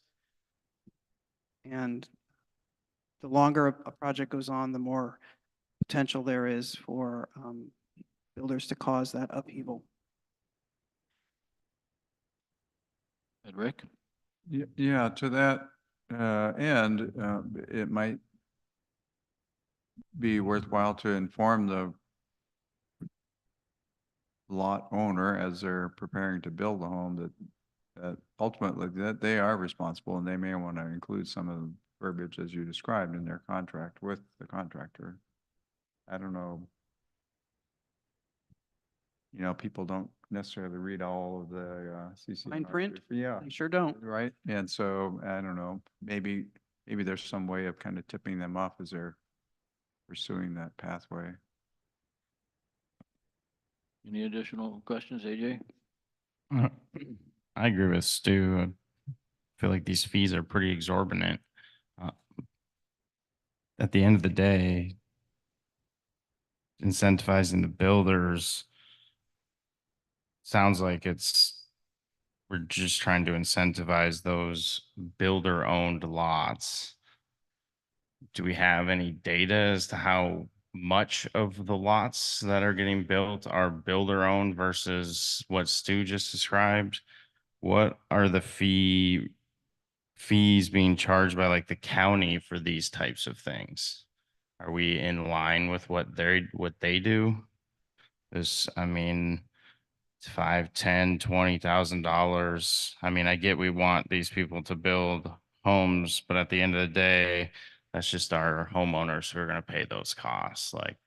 Or the builders are going to cut corners inside the home to save those costs, which is going to result in worse construction for our property owners here. Great questions. These fees are in line with other homeowners associations that I was able to access fees for. A lot of homeowners associations don't share information. You have to have a code to get into their websites and see what their rules and regs are. But for ones that I was able to access, the fees are quite high for exactly the reasons that I'm citing. Because they want to make sure that builders understand that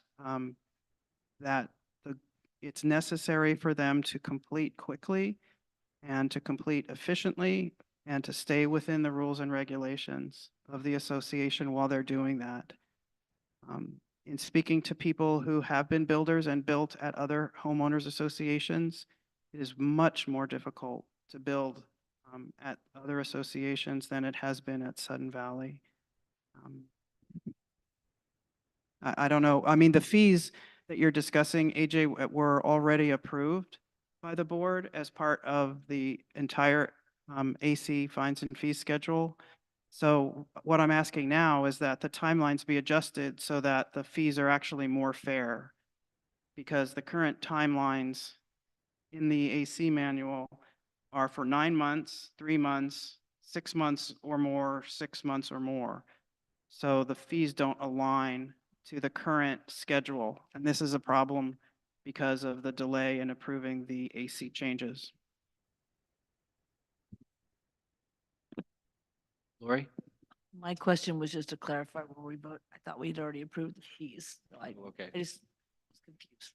Yeah. No worries. Thank you. Thank Yeah, you. and I'm sorry for the confusion, but I was asked to bring the fees and fines forward a little bit in advance of when I had planned to. So really, it's the timeline adjustment that I'm asking for approval. Rob first. Then. Yeah, I was just going to kind of affirm the issue of how long some of these builds go for. When I was on the ACC, we would go out on our biweekly talks with members who wanted certain things. We would see these sites where you could tell where a builder had removed dirt and then obviously taken it over to another build site. So I think they started the project so they could do the foundation work and then moved the dirt over to where they needed fill. And the whole intent was just because I need the material. It's just war stories like that where, I mean, I always felt bad for homeowners that would have to sit there and look at a construction site for 2 years, you know, and that's just, I wouldn't want to have to do that. I'm just affirming how long it takes. And there was just times where builders would do stuff. They would do add-ons that weren't even on their building plan and then come and ask us for forgiveness. And gee, I'm sorry, I forgot to ask you. And I see you nodding your head. It's just that kind of stuff is unacceptable. And I'm really glad that Joanne's going to meet with them. Anyway, I'm done. Thank you, Rob. Thank you. Stuart? Yeah, I guess my question is really how do you incentivize the builders that have already exceeded this timeline? Any additional questions? Well, yeah, I think we find them. That would be good. Well, I'm just wondering, I totally get all the concerns. I don't have actually a problem with it, but I also see, because I know that some of these builders pretend like they're owner builders and, you know, slip through that way. So that's a problem. But potentially, maybe this would be something, you know, like how sometimes ACC will waive like a tree fine for certain reasons? Is it possible that this can be done in a way that if ACC is approving the extension, they have maybe some leeway on this $20,000 if it's a owner or something like that? That they can ask for, I'm done. Well, I don't think that's really our call. That goes through admin. But I can understand that, and that was my question too, because there are situations where this would be exorbitant, unfair. So I think that should be part of what our discussion is. AJ? Well, I don't think it matters if it's a builder or an owner. They're all owners. The builders own the lots here. They're owners. They're community members. It is what it is. You may not like it. And I would just like to say on the other end of the coin, I've watched about 5 homes get built around my house and they all went up very, very quickly. So, stating anecdotal evidence, is just that, it's a lot of feelings based stuff. Like, oh, we feel like these things take forever. And there are examples of it, but there's plenty of examples the other way where they get things done in the appropriate way because it benefits their business. I agree with what Stu's saying. The builders that this is aimed at are already so far past this that I don't know that they even care. And they bought these lots for pennies on the dollar and they're building homes and selling them for $1 million. They don't care. They're going to make their money regardless. So I don't think it's going to change anything. Yeah, Linda? I think there would be concern that if ACC made exceptions to the rule, then somebody comes back and go, you made the exception for X, Y, Z, why not me? And then you will get the whole thing of there's bias And or again, whatever. that wouldn't be our call, I don't think, as far as fines go. It's nothing that we would be concerned with, our committee. Rob? I was just going to comment that would be something that might come up in an appeal. They could come in and appeal and say, well, there was a huge concrete shortage for a year. I mean, I'm just coming up with something, that could be accentuating circumstances. And yeah, I don't know if it's going to change, all things will change or what the data shows, but I just know that there were a number of times where things went on and on and on and on, and that's what we're trying to capture. I do like the idea of there's a reward for doing it, getting something done in a year or something. Would be. Joanne? The question that was raised regarding whether the ACC could waive that right or authority has not been given to them, but the board could choose to do that by adopting a policy that would allow them to waive that. I think I agree with Linda that it would be better, although certainly more cumbersome, to allow for the appeal of building fees. Sure. Right. So currently, we only allow the appeal of fines that are assessed for violations, not the appeal of fees. But if the board chooses to make a policy that allowed the appeal of building fees only, it would limit it to a very small number. I think we're going to have 23 new projects this year. So 23 is a manageable number. And AG is quite correct. A significant proportion of those projects finish right on schedule or with just a small delay. And there are a few builders who choose to proceed in a way that causes them to go over timelines almost every single time. Yeah, exactly. But however, that is something the board could consider to do in addition to approving the new timeline. It's not currently outlined here. Sonia? Yeah, so is that something that maybe you could bring back? I would like to see it in the sense of these basic fees, that they can't just appeal all of the basic fees, right? It would have to be these extraordinary fees. And then maybe that we can add it for that, but that's something that you would be better equipped and Daniel probably, you know, is figuring out what those fees are, but just so that we're restricting them, so they're not appealing everything, all of the builder fees, right? I could certainly do that if so directed. Linda? All we need to do is change the appeals process, add that little bit of extra language, and it's done. Yeah, I just didn't want to see them appealing every single builder fee. I agree, but I think that's the easiest ways to just bring that back. You know, get some language we're all happy with, and boom, it's done. You're not rewriting policies or anything else. It's all captured in one document. So here's the situation. If the board is comfortable approving the change in definition, then I can go forward and explain to the builders in the meeting that's scheduled for next week what the current extension timelines look like.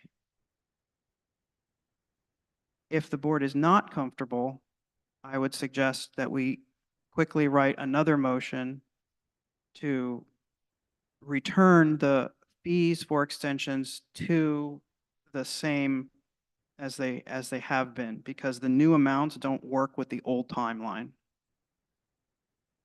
If the board is comfortable going forward with the new timeline with the proviso that I bring back amended language to allow builders to appeal those very special fees, then I can make sure that that happens at the next meeting, so that we get everything in alignment. So those are the parameters.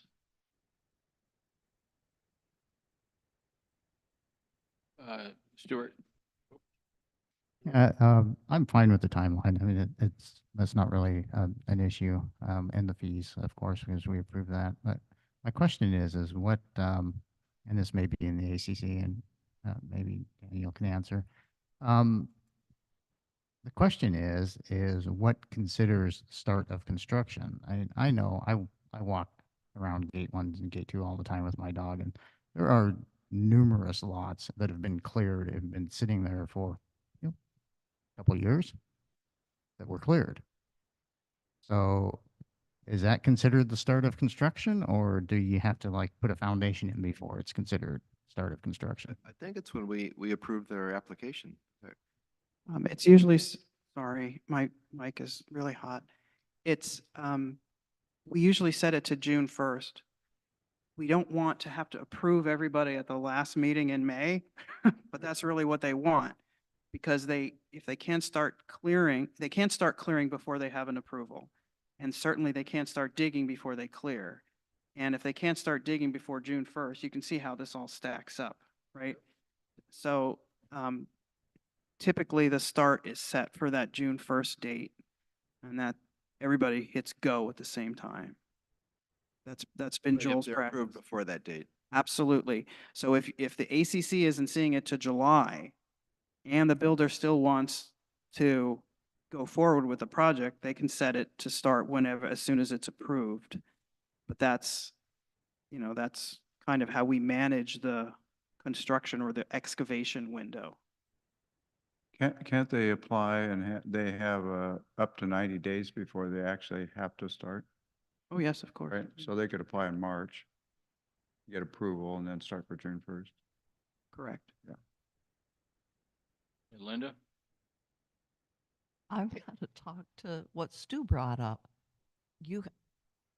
If there are lots sitting around here that are cleared of trees, but clearly there's no construction taking place, they had to have gotten to be doing it legally, they had to have gotten a permit from the county to remove those trees, correct? Then shouldn't there be a fine if you have 10 lots sitting out there that have just had stuff cleared off them willy-nilly, and you just simply start fining whoever owns them, and it's probably a builder? So,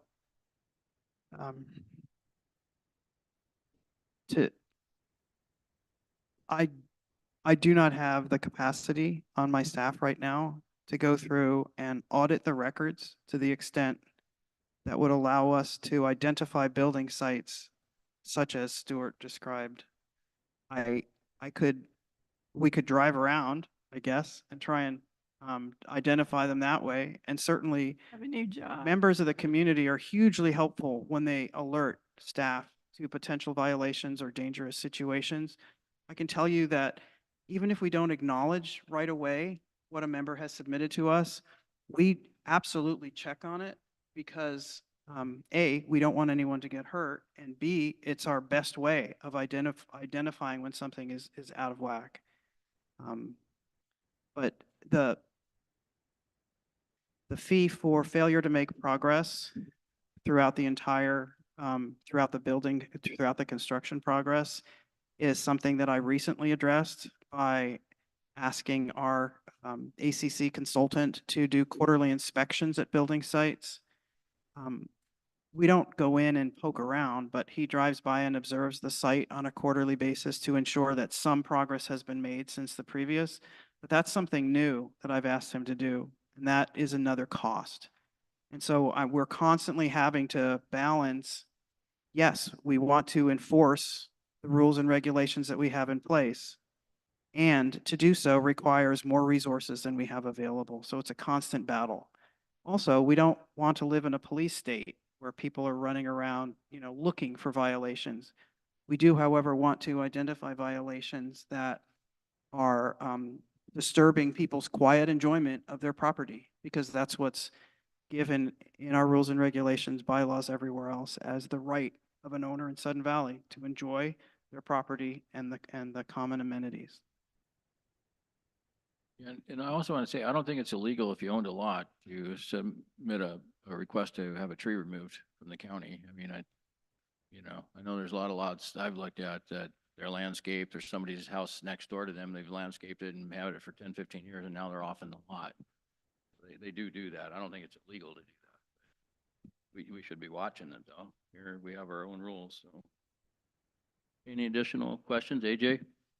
Yeah, I think you can get you could get a permit to remove trees without getting a building permit to build a house. I doubt it's very common in Sudden Valley because usually that's more of a timber, forestry related parcels. But I was just gonna say, I don't regarding the ability to appeal fees. I guess I would not support that unless we can show examples of other entities who do that. I've never really heard of the ability to appeal a fee. Like, I don't think you can appeal a fee for a building permit at the county or some other fee they have. Like, that just seems kind of strange and counterintuitive to me. So I would want to see some actual examples of that being done, as opposed to just like language being drafted. Well, I don't think it should be done, but I'm responding to the request that we somehow offer a path towards mitigation. The other thing to consider is that, in a way, an extension is a violation, because we clearly state in the rules and regulations right up front that it is expected that you complete your new construction project within 12 months. So if you don't, it's a violation and you're going to get charged for that. So yeah, they're fees, but they could also be viewed as fines in a way. I agree, it's murky. Yeah, I guess I would want clarification maybe from Richard on like that definition. And if that's true, then maybe, that's fine.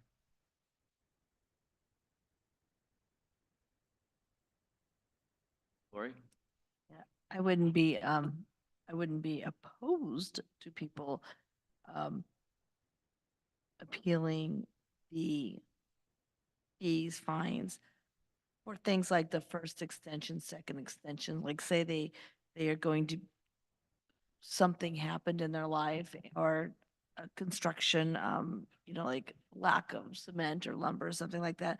And they were going to be 1 week over the 12 months. And they could say, hey, I just got to get, my plants are on order, they're being delivered. That's going to finish the required landscaping. They're coming in, I'm coming in at, 50, 1 week over, or 2 weeks over, something like that. That would be like a basis, but, oh, I just didn't get it done. I think that would fail on appeal. So if that's the case, and we're going back to a motion that we'd amend the language to allow, we'd have to come back with some kind of language. Yeah. That would allow the builders to appeal the fee. It is a fee slash fine. It is murky. I agree, but it is a fee at this point. It's not considered a fine. But go ahead, Rick. We're like that. So I, th- I think we're wandering into a different topic. I think the topic that was presented was approval of the a permit extension timeline. I'd like to move that the SVCA Board of Directors approve the proposed timeline revisions to the AC policies document and have a discussion about this other thing after that. Second. That's currently the motion on the table now. It's been motioned and seconded. So are we ready to vote then on that motion? So the motion currently on the table is move that the SVCA Board of Directors approve the proposed timeline revisions to the ACC policies document. All in favor? That's unanimous.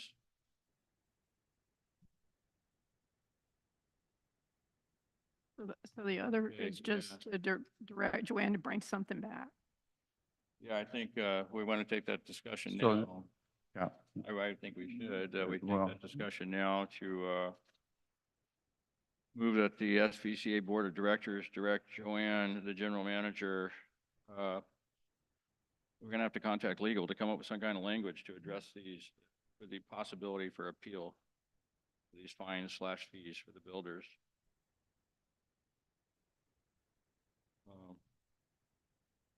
Without any questions or comments on that? When do you have any questions? Do you need more clarity on anything? Yeah. Clarity. No, I think I understand what's requested. And I'll start by talking to Richard. He did, by the way, review the timelines that were just approved, and he was fine with that.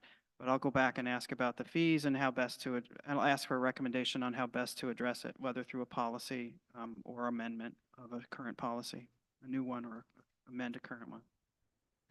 There's consensus for that. Do we want to maybe just have a vote?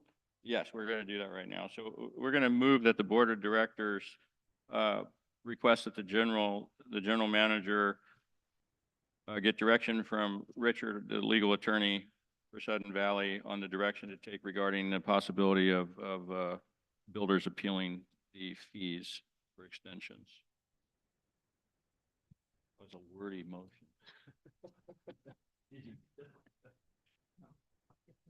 Okay.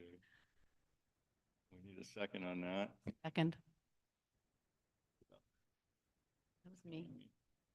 Okay, questions, comments? Yeah, Sonia? I would just like it to not be any, I want to, Limit it. Got yeah, it. Yeah, limit it very much. Extraordinary fees, not, I think 7,000 is too much.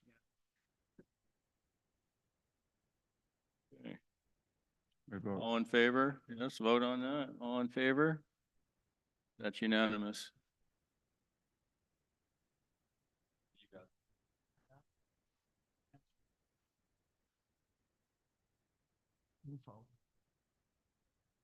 Okay. Moving on to 8B now, request for approval for UniLect 2024 election services. Thank you. This memo is being put forward jointly by myself and Rob Gibbs, the Chair of the Nominations and Elections Committee. And the purpose of the memo is to request approval for the UniLect contract for 2024 election services. SVCA's Nominations and Elections Committee Chair and General Manager have worked with UniLect to develop a draft contract for election services in 2024. The contract includes a separate mailing to members living outside the United States, as well as upgraded printing services. The negotiated contract was reviewed and approved by the N&E Committee and is now being presented for approval at the board level. The table in the memo summarizes the changes proposed for 2024. In 2023, materials were printed in California and reviewed only as electronic files.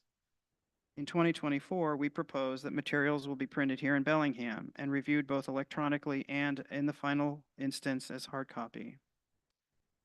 Previously, all materials were mailed from California via the United States Postal Service. A follow-up mailing was mailed in Canada by SVCA staff in 2023. Materials being mailed to U.S. members will be mailed from Bellingham via the USPS, but materials being mailed to members who live in Canada will be mailed via Canada Post by the print mail vendor. It's not indicated here, but separately, there is an initiative to reach out to homeowners who live in countries not the US or Canada and ask them to confirm the best way to communicate with them. That way I can bring that information back and discuss with the N&E committee how best to help get the packet to those members. For example, we have a member in Taiwan, we have a member in Wales, we have a member in Australia, we have a member in Japan, and obviously mailing a ballot in the USPS is not going to get it to them. In 2023, all materials were intended to be returned to a post office box in California. However, a Canadian post office box was added during the election period to facilitate Canadian returns. In 2024, we propose that 2 PO boxes will be used, one in California and one in Bellingham. U.S. returns will go back to California, which is the more desirable route because that way UniLect, our election company, manages it.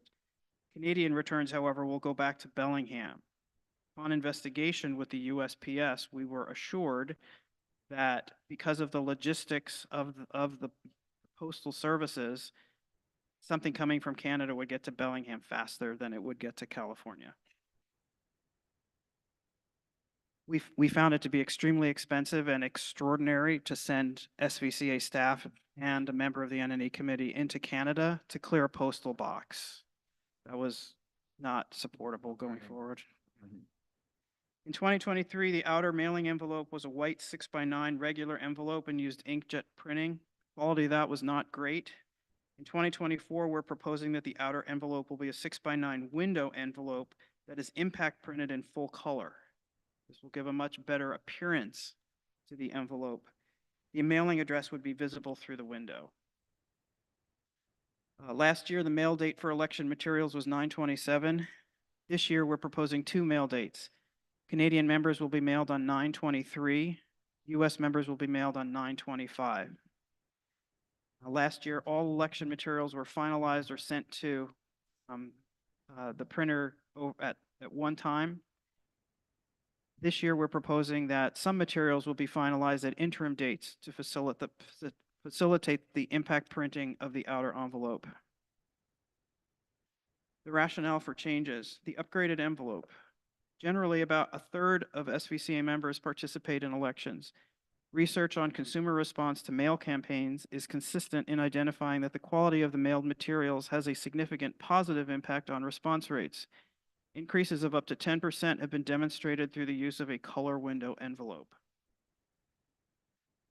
Local typesetting and printing. By providing materials at interim dates, the materials can be professionally laid out to ensure the best readability.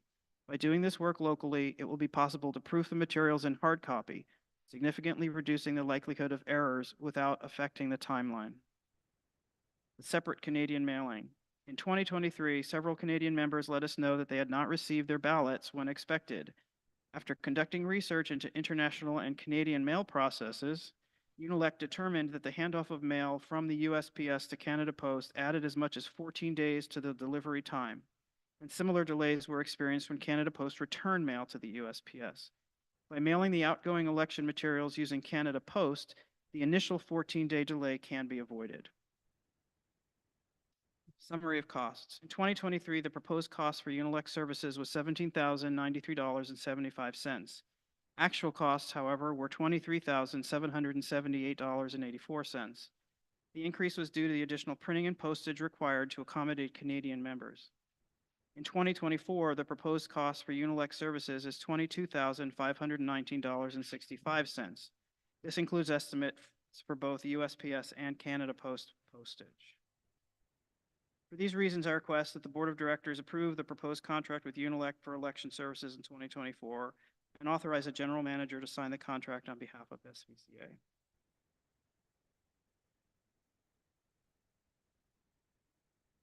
All right, so the motion is we move that the SVCA Board of Directors approve the proposed contract with UniLect for election services in 2024 and authorize the general manager to sign the contract on behalf of SVCA. Second. Second.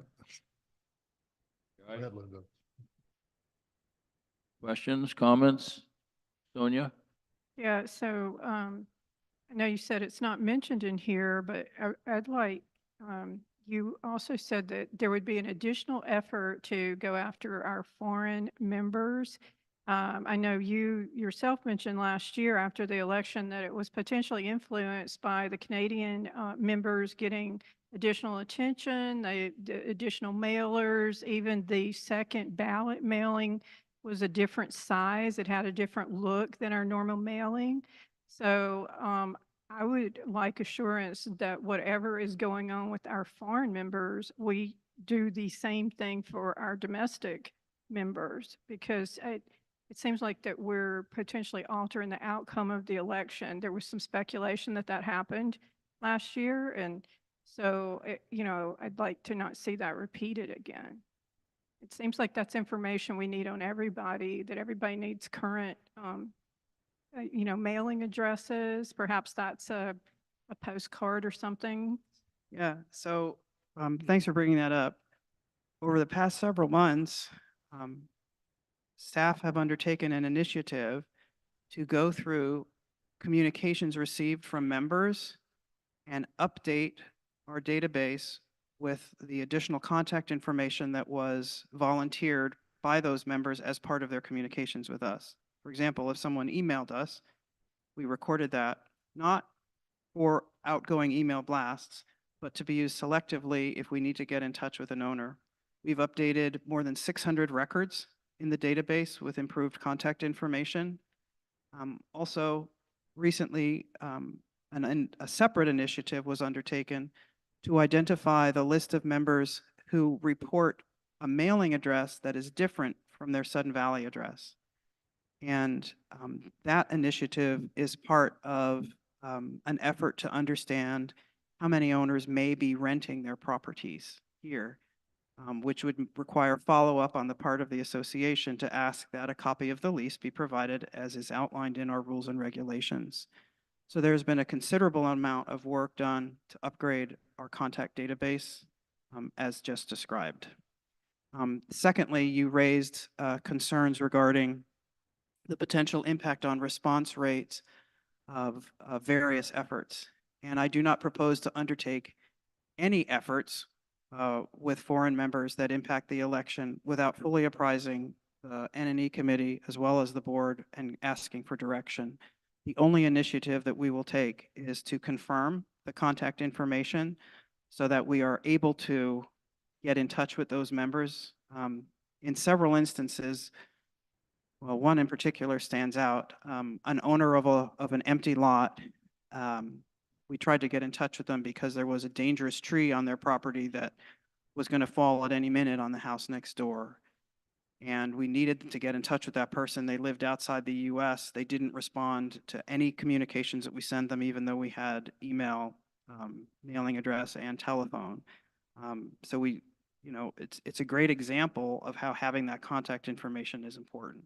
So to be clear, the only thing that we're proposing different for members is that the Canadian members would receive an envelope that has a different return box printed on the interior envelope, but every other piece of the materials would be the same.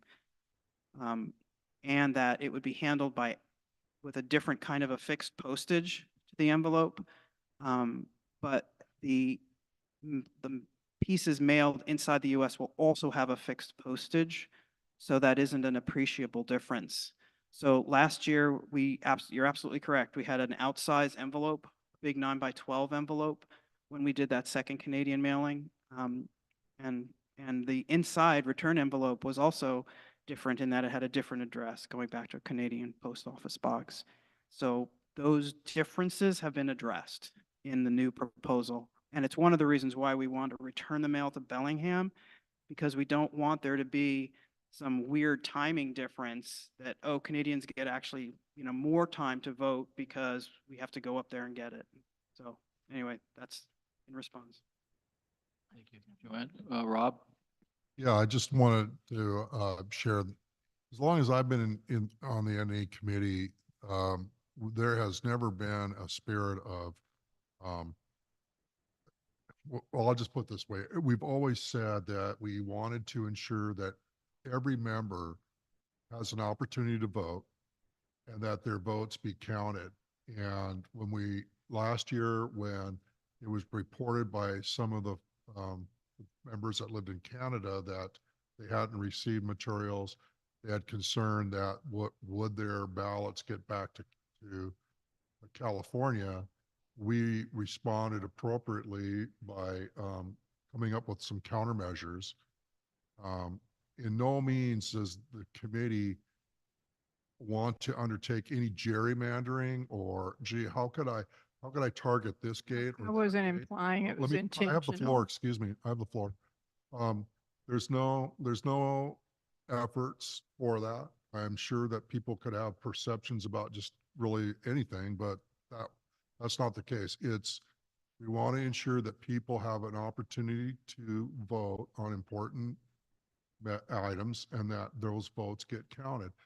With that, the idea of a letter going out to people that live outside of the U.S., and frankly, maybe even in the U.S., is you got to make your decisions. So that one of the things that we discussed in our committee is we need to do what we can to help people ensure that their votes get counted. But I'll speak for me. I have a responsibility to make some informed decisions and get my ballot turned in on time. I mean, we've seen it. There's people who show up at 1 o'clock at the AGM and are very upset because why doesn't my ballot get counted? Because you didn't follow the process. So the letter would just state just that, is please ensure that when you make a decision that you go ahead and turn in a timely manner. We also want to get involved. The committee wants to get involved with some communication, informing people like, hey, it's really important. It's not important who you vote for or measures or whatnot, but it's important that you vote, and here's why, and here's the process. Here's the process for it so that people can be informed on when they need to get the ballots in and things like that. So we want to try to find some creative ways to do that. Also, I just want to share that the idea of a colored envelope, I really appreciated, that was Joanne's feedback from a marketing standpoint.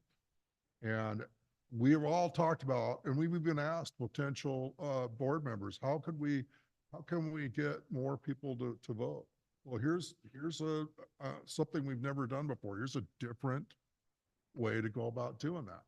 So we're not trying to steer any votes or go capture votes. I mean, heck, I bet there's people up in Canada that don't necessarily agree with the N&E committee, but enough said from me. Thank you. Thank you, Rob. Appreciate that. Yeah, Sonia? Yeah, I just want to be really clear. I never was implying that N&E did anything last year to do anything like that. That was something that primarily fell to the GM to have to resolve, the issues that were coming up. I think that was not anyone's, no one knew that was going to be a problem going into the election last year. So let's be clear, that's not what I'm saying. What I am saying is when you talk about sending a letter to our foreign members, that potentially can impact the outcome of the election because now they're getting extra material, extra marketing, extra prodding to vote. I just want to be sure that whatever is sent outside this country is also sent to our domestic owners too, so that it's equal for everybody. Good feedback. AJ? Yeah, I guess the way I kind of read this process is it feels like our Canadian members are getting perks that our other foreign members are not. And that seems inappropriate to me. But There are 105 members at the current time that reside outside of the United States. 102 of those are in Canada. just for scope. Linda? I mean, everyone's equal when it comes to voting. I don't think numbers really matter. Everyone needs to be given the same opportunities. Yep. Linda? I guess the thing that I'd like to see is when letters or ballots go out of the country, you never know what the whole process is for what we take to set up. And that's why I think it's nice that we're going to mail them from a Canadian PO box, because then it strictly rests with the Canadian postal officials. And they have far more holidays and lengthy mail delivery than I believe we do. At least that's what I've been led to understand. What I wanted to do was ask a question of Joanne. Under the second little thing, you have materials being mailed to U.S. members will be mailed from Bellingham, or are they going to be mailed from Blaine? AMS. Is AMS bringing them here to mail them? No, I'm thinking of Blaine as the greater Bellingham area. Okay, that's all right. Just wanted to be clear. The about selected contractor is AMS, and I guess, are they in Blaine? Yes, they are. They're the subcontractor for UniLect, so I've not, spoken to them directly. That's who we used to use when, yeah. they're fine. Very reliable. They do all the Whatcom County elections. And because of their location, they're able to work and used to working with Canada Post. Any additional questions? Rob? Well, I just want to say that when the entity committee had a chance to review the contract, like anything, there's some minor concerns, things that they want us to track, and we'll do that. But they felt that it was very important to get this contract in front of the board and that we get something signed soon. And you all may have some comments, and we're really open to your feedback on that. So, yeah. Thank you, Rob. Mhm. Okay, so the motion on the table is move that the SVCA Board of Directors approve the proposed contract with UniLect for election services in 2024 and authorize the general manager to sign the contract on behalf of SVCA. That motion was by me and seconded by Linda. Take a vote. All in favor? AJ? Abstaining or I'm opposed. opposed? Okay, passes majority.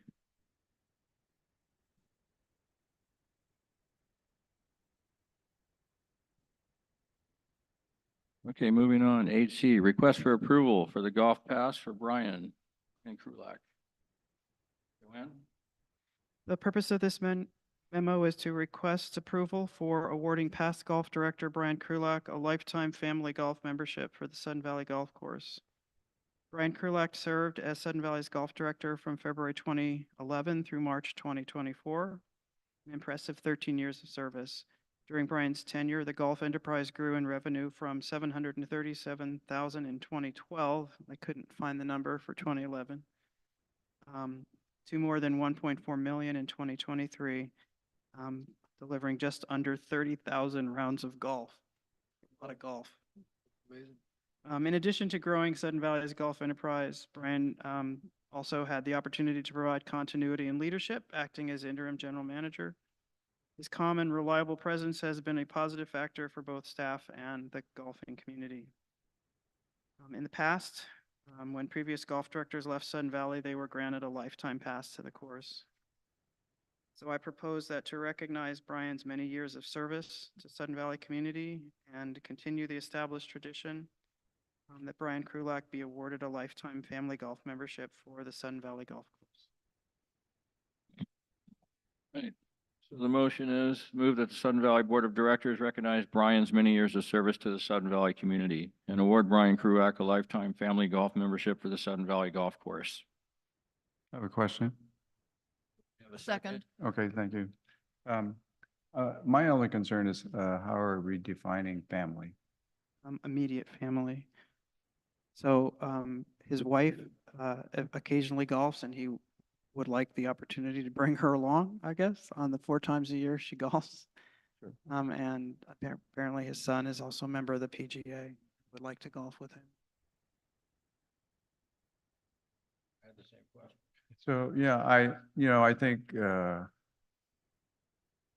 it's probably not that big a deal, but I think in terms of setting precedent, when I think of family, I would think of 21 and under as far as children, but I guess up to the board to decide how, yeah.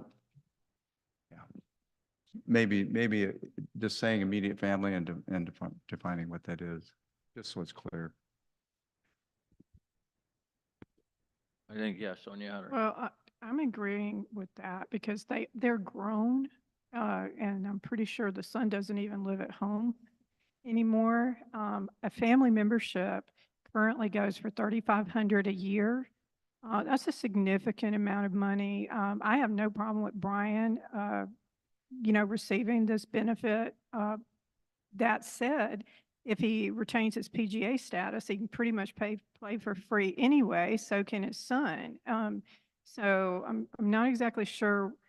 I tried to look this up. I don't see anywhere where it's common to give a family membership to, and I don't see anywhere where we've done that in the past. So I would prefer if we approve this, to be extended to Brian Krulak only.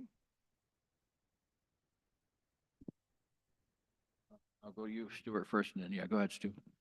Well, typical, most family memberships, whether you're talking a gym or insurance, it includes immediate family under 18 living at home.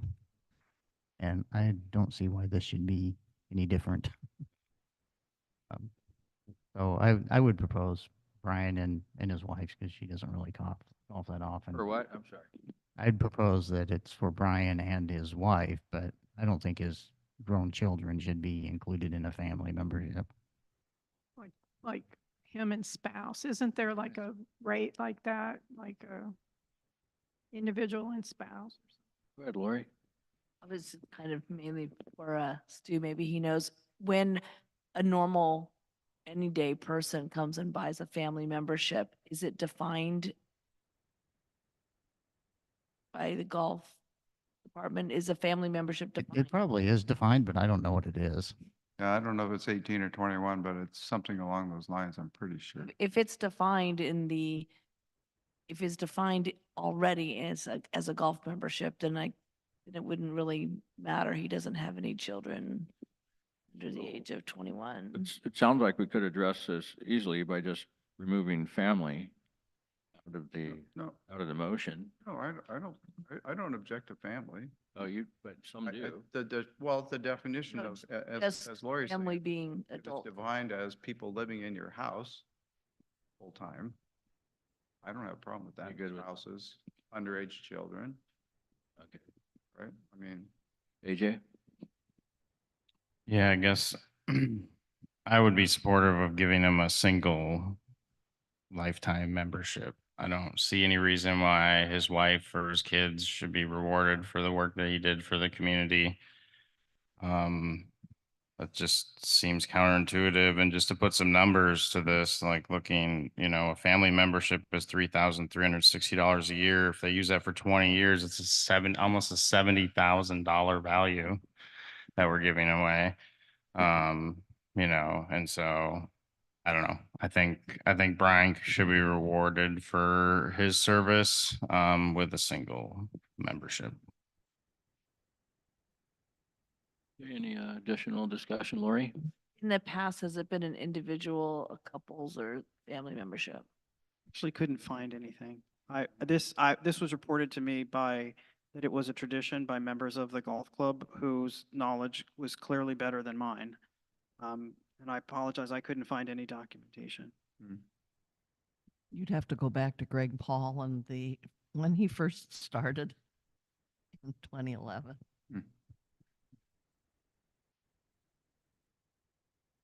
Okay. We did have one member come today to tell us that yeah.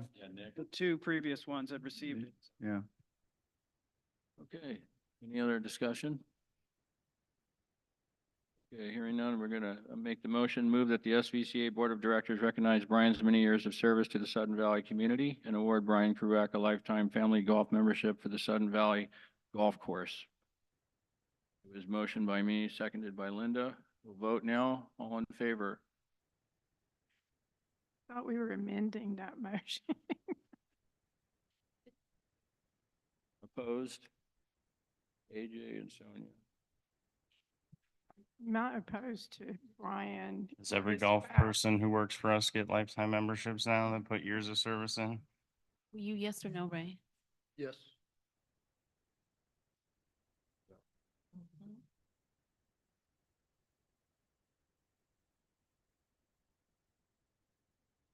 Okay, moving on to 8D, request for approval, recruitment company, selection of fund and funding. Joanne? Well, this is you. Oh, this is me? Yeah.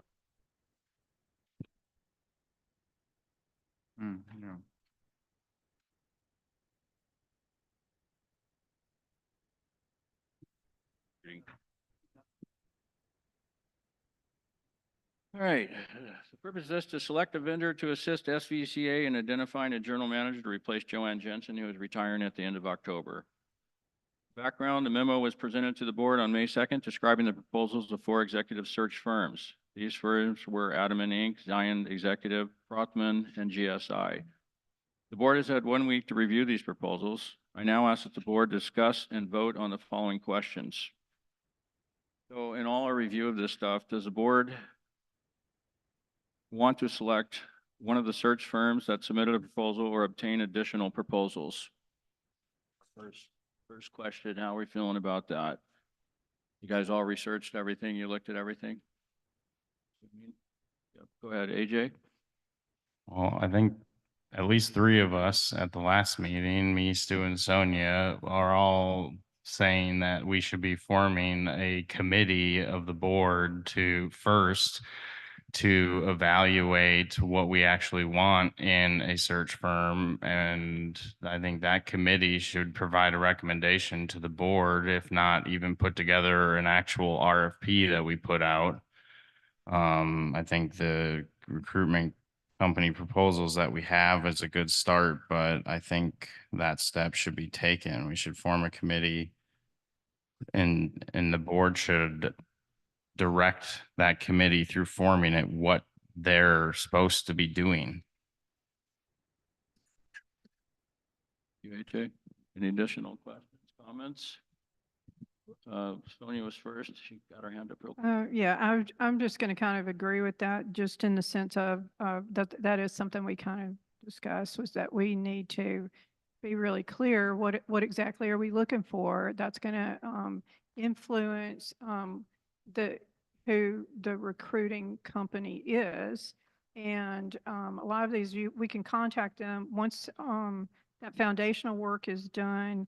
It's real easy to send requests to any additional identified companies directly. So it shouldn't really delay anything any more than it's already happened. It could occur pretty quickly once there's discussion behind everything.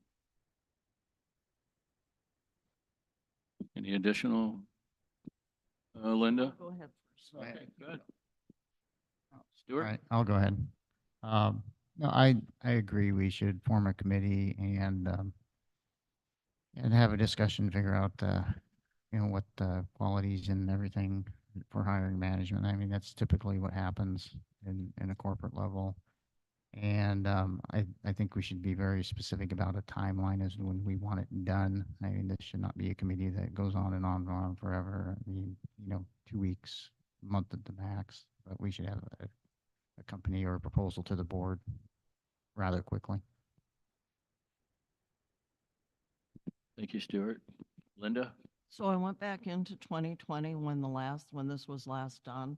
And basically the search committee were 4 members of the board, the general manager, which I believe was Glenn at the time, and the human resource person. And they basically brought back 1 recommendation and presented it to the board. And I'm saying, what's the difference if we decide on one of these committees and on one of these research firms, and then form a committee, and then you work toward those things that you want to do. You're going to have to, the things that we're looking for in a general manager and that sort of thing. But we've already selected the company. One company has set dates for us already. I went back and looked at some of the dates of when things actually went out, which was in September. I don't know if we want that again. And there was never any candidate ever selected out of all that work. And so I would suggest that we discuss which one of these companies we find acceptable, form a committee, and then let them start working towards the deliverables we're going to need for that company. Thank you, Linda. Lori? Basically, what I was going to say is the research and the legwork to put together 4 options for a recruitment company. We're just selecting, and we can still form a committee to work with that, to work with within the committee to define what we are looking for, bring that to the board, have an agreement, submit that to the recruitment company. It's not like we're just saying, okay, recruitment company, this is it, now go. We can still form a committee. It's just, we're just advancing it one step further. There's not that many really good recruitment companies out there. I doubt having a committee who is not experienced and does not have the background in human resources and recruitment companies is going to really pull out better companies than the 4 we have to look at. Thank you. Sonia? So 2 of those 4 companies were part of the process the last time and were rejected. It was, Rothman and Edelman. yeah, both of them were rejected. My concern has to do with the company that's being recommended is, we haven't decided, do we know that we want to focus heavy on a resort management? And that's what that company primarily recruits, is managers for resorts. That hasn't been discussed. Previously, we were looking for managers with municipal experience that had experience running a small town and cities, et cetera. There's also recruiters that bring in CFO type, people that with real heavy financial backgrounds. And so that's all I'm saying is, we need to have a discussion of what are we looking for in a GM? And that's going to help influence what recruiting company that we choose.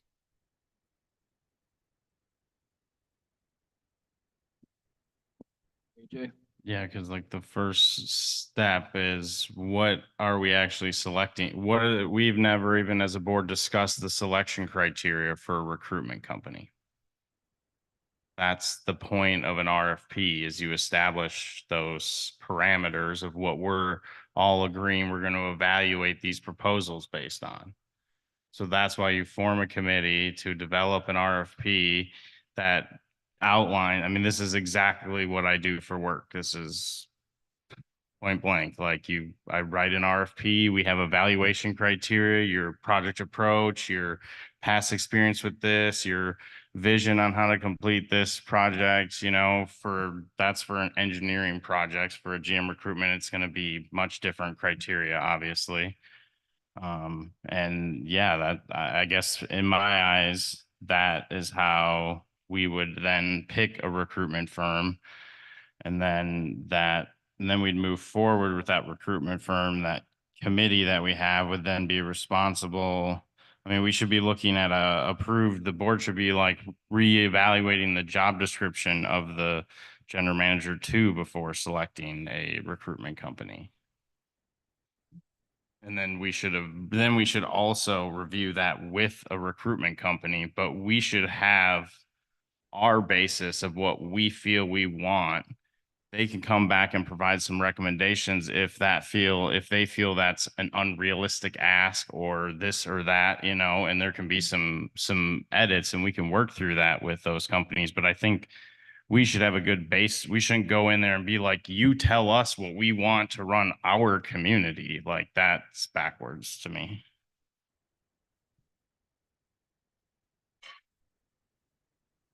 Go ahead, Lori. Just a quick question for Joanne. Joanne, you gave us 4 in your initial research on deciding which 4 to send to. Did you find a couple others, several others, a dozen that you would have also considered to be reliable firms? Well, just as AJ just described, I considered what areas of expertise might be of value. And there is a range of expertises in the 4 that responded. One is expert in community management. That's Admin. One is expert in nonprofit management. That's Scion. One is expert in municipal and local government recruitment. That's Prothman. One is expert in resort management, as Sonia noted. That's GSI. So depending on the types of candidates you want to get in front of, you would make a different selection of a vendor because it wouldn't preclude, for example, if someone who was interested in or had a background in resort management, if they have the qualifications for the job and the job's offered by Prothman, they can still apply for it. But the agency, by its area of specialization, tends to reach specific audiences, right? So the process that AJ described is a perfectly sound process that has been used for decades in the management of governments, okay? And so that process, by definition of being used by governments, is very transparent and offers, very, very sort of a very open recruiting process all along the way. So it is optimized for transparency. It's not optimized for efficiency. A different approach, thinking through what audiences might yield the best candidates and going after vendors who can have who have demonstrated access to that community, is a different approach. It's a more commercial approach. And that's where my experience is. So I have absolutely no skin in this game. I'd just like to point out that although it's very desirable to have the transparency inherent in government processes, we don't have the funding that is available to most governments. We don't have state or federal support. We have dues.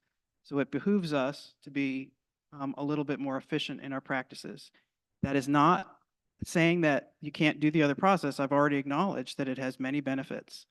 I'm just saying that, in my opinion, you should question whether mimicking a municipal process is in the best interest of the association. It is if you want to optimize for transparency. It is not if you want to optimize for efficiency. Thank you, Joanne. Rick? So a couple points. I agree. We should have a search committee of the board made up of board members and perhaps some non-board members. But I also was impressed with some of the submissions from at least 2, if not 3 of these companies about how they would go about helping us identify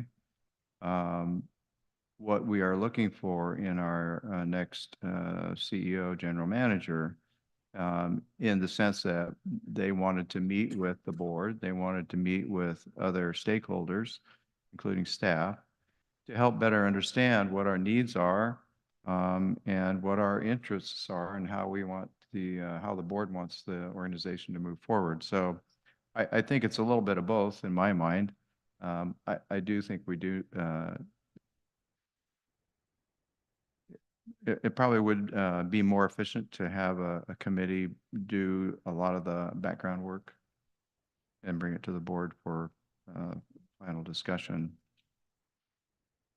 And whether the committee is made up entirely of board members or board members and other significant leaders within the community, But I'm also mindful of the fact that we've got a timeline, and there were only one or two of them that submitted I think one that actually submitted a timeline, and it was about 3 months, which seemed compressed, ideally compressed to try to accomplish what they wanted to do.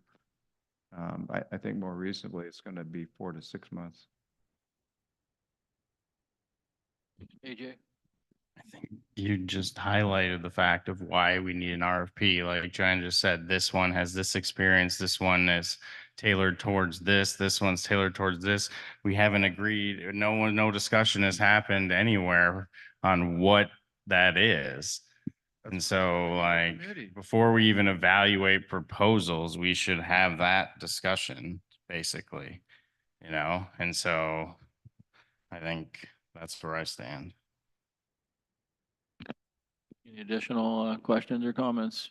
Rob? Well, just a comment. I'm not, I mean, I don't get a vote, but I wouldn't be opposed if the board had a committee to do what AJ is suggesting. I'm wondering like, what would be the flow of that process? Are we looking at 2 months, 1 month, a week? What are we looking at? Well, that can depend upon how how quickly the committee does their work and stuff, but you know, I mean, they can move quickly or slowly depending upon how they go about their business. But I mean, what happened, I'm pretty sure what happened last time, we formed a committee. The committee did some legwork to put together an RFP and a job description that came in front of the board for approval to go be advertised and emailed, advertised in the newspaper, which is not an expensive proposition by any means. And then also directly emailing.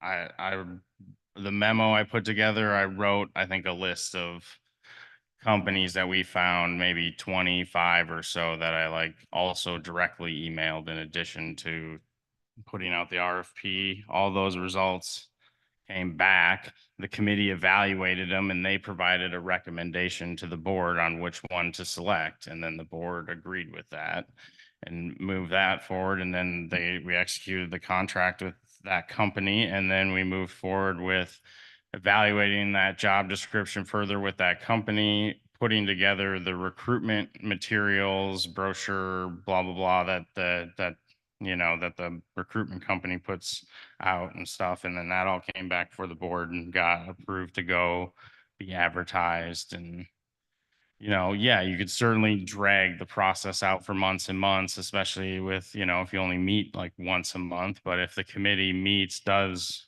work, I think Stu said like they should, the committee's not supposed to be this long drawn out thing. It's supposed to, run through that. We should establish the process that we want that committee to run through our resolution to form that committee.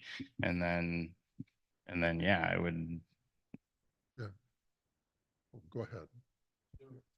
Oh, I agree with AJ. I agree with Rick, and I appreciate all the work that Joanne's done bringing forth 4 different companies. And in my mind, it's really, we form a committee, we have a few meetings with the committee to decide what we want to do, and then the committee can take the information that Joanne gave us and go out and talk to these companies to see if they can do what we need them to do or help us find that candidate, or maybe they'll have additional suggestions. But to me, voting on a search company is putting the cart before the horse, because we really need a committee that kind of decides what we want. Rob? So I like what everybody's been saying. And when I was working, I was kind of used to being given a deliverable and saying, this is when we need fish on the dock. And so I guess if that's the way we want to go, that's great. But I think what we need to say is, on a certain day in October, our GM is going to be retiring. And we need to put a process together that, I agree, it could be 4 to 6 months, but to every effort that we've done our business before October 1st. I don't even know if that's doable, because what you laid out, AJ, that I'm not sure how long that process took, but whether it was 6 months or, maybe there's efficiencies where it could be condensed and some of y'all are working and, you may not have the opportunity to meet a couple times a week. This is an urgent matter. Yep. Lori?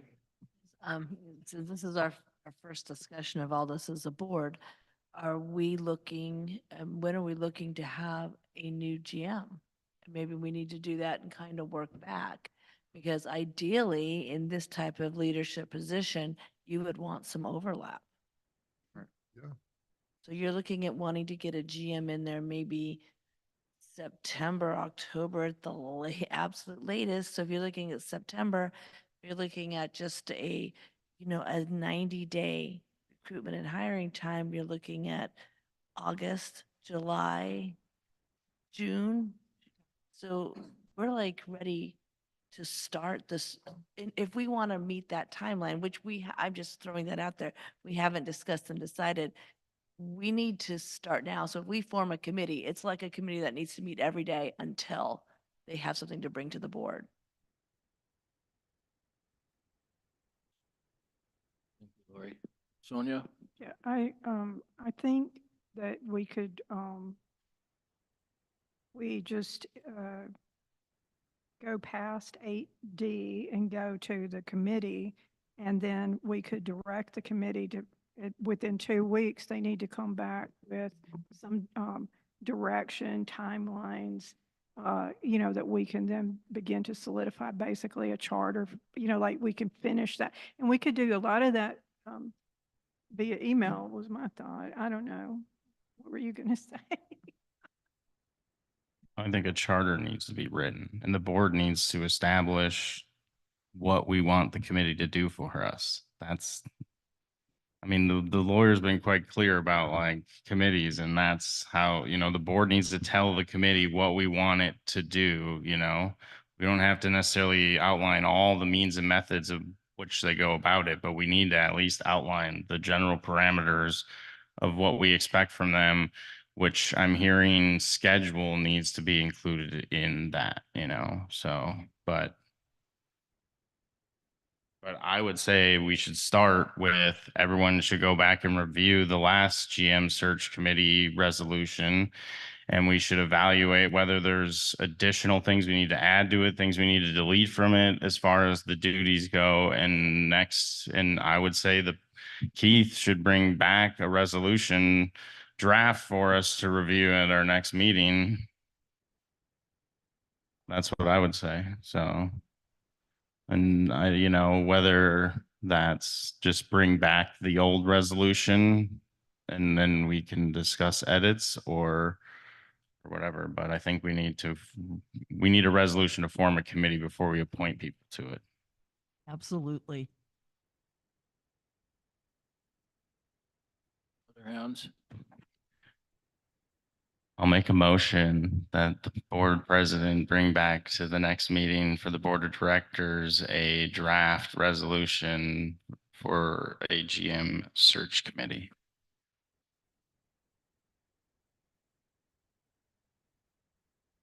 Okay. Second. Never mind, Sonia did it. Just a point of order. Isn't there already a motion on the table? Do we need to table that motion? Isn't there? I don't think we made a motion. Oh, okay. I thought there was. He just said there was like questions we wanted to discuss. I apologize. Just thought there was. No, but it was just a question. Okay, which we kind of answered everything on here. So, I'm going to finish on with our questions. So we asked, the first one is, the board want to select a search firm to submit a proposal? The applicant. No. Okay. We're going to move on. At this time, we may still, but we don't know at this time, right? We're going to go with the committee. If the board decides to pick one of the proposals, we're not at this time. I can't, I'm so sorry, Keith. I can't hear you. Oh, you can't? I'm No. so sorry. Yep. Okay. I'm just moving down the line here. We'll make sure I didn't miss anything. All right, we're all in agreement. I think that we need to form a search committee. That's not an issue. We know that. And then, And we'll get that resolution, look at the old resolution, we'll take a look at that and then probably do edits on that, I would assume. So going back to AJ's motion, we had a second on that. Let's take a vote. On favor of me bringing back a resolution at the next meeting. Draft resolution. You know, I think it would be acceptable if board members go, you know, maybe Joanne could pull that out and email it to us. Board members could look at it and provide email feedback to Keith, and Keith could compile that feedback with the draft resolution. Yeah, and the sooner the better, obviously. You know, my goal ultimately, I appreciate Joanne letting us know, you know, sooner than later that she was going to retire. And believe me, I tried to talk her out of that and still to no avail. But ultimately, the goal was, my goal was hopefully to get a GM here. And we've done so many searches, right? And hired so many in the last 10 years, it seems, that we could get somebody in here that could work with Joanne for a couple months, you know, to really get an idea of what, you know, what they're running and getting into and stuff like that. That would be the ultimate goal. So time is of the essence. That's, sorry. I have a question of everybody.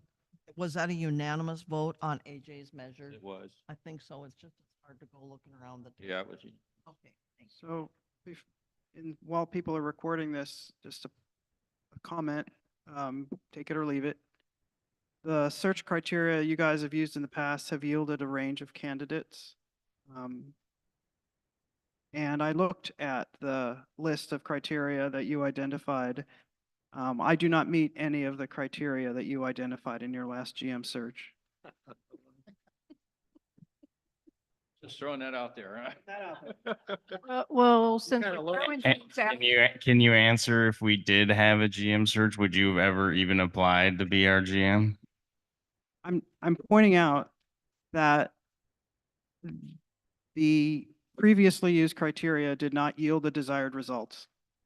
but that didn't mean the process was bad. I would And like to. I've said that repeatedly. Right. I would like to point out, since we're pointing things out, there's a reason that I literally I had to bring this up in open meeting because we knew this was coming, Joanne. We knew this was coming and now we're under the gun. And this The is entire why- association knew that my contract was 2 years when it was signed on October 25th in 2022. Right. That's what I'm saying. There was never, ever any effort to conceal it. I'm saying, when we're saying we're under the gun, this process should have actually started back in January. I'm not disagreeing with anything. Well, since the last search took a year, I mean, maybe we should have started it in 2023. It's. I just don't know why you're being, nobody was saying anything. You don't have to be all defensive about it. And you know what? Maybe Joanne, if she knew there was a end date, she might be willing to extend her time a few months if we found a candidate. Sorry, no. All right, guys, I think that's So- it for tonight. I've got, Sorry. Just have one comment. Daniel. There's an appointment of the AC. I'm so sorry. I have it not written on this page. I wrote it on. Oh, shame on. I moved it over to this one. Sorry. All right, Daniel, we're going on to I 8F. probably want to say ACC. something first before Daniel. No, I'm got the just floor. saying, just to Joanne saying that she didn't meet any of the criteria that we had set forth. I think if anyone knows how the association is running current day and how it's going to be most efficient, I think that when we come to write a job description, we might really look at Joanne's input if she's willing to give it, so that we do write a job description and candidate attributes that accurately reflect the job. Yeah, no one should know better than her. Okay, I'm sorry. Now back to Daniel. ACC. yeah, ACC, I've got another candidate, John Gingrich. He is at 10 Loganberry. We approved him unanimously at the ACC. He was a carpenter for a while. He was a social worker for a while in IT. Now he's retired and he is a neighbor of mine in Gate 5. And he's been vetted? Yeah. How do you spell his last name and is the first name the traditional John, spelling of yes. John? Yeah, G-I-N, G-R-I-C-H. TH? Yeah. CH. CH. CH. I got it. I got it. Okay, all in favor? All right, that's unanimous. Thank you. Thank you. Now, that's it for tonight. So we're calling the meeting adjourned at 9:25 p.m. I second that idea.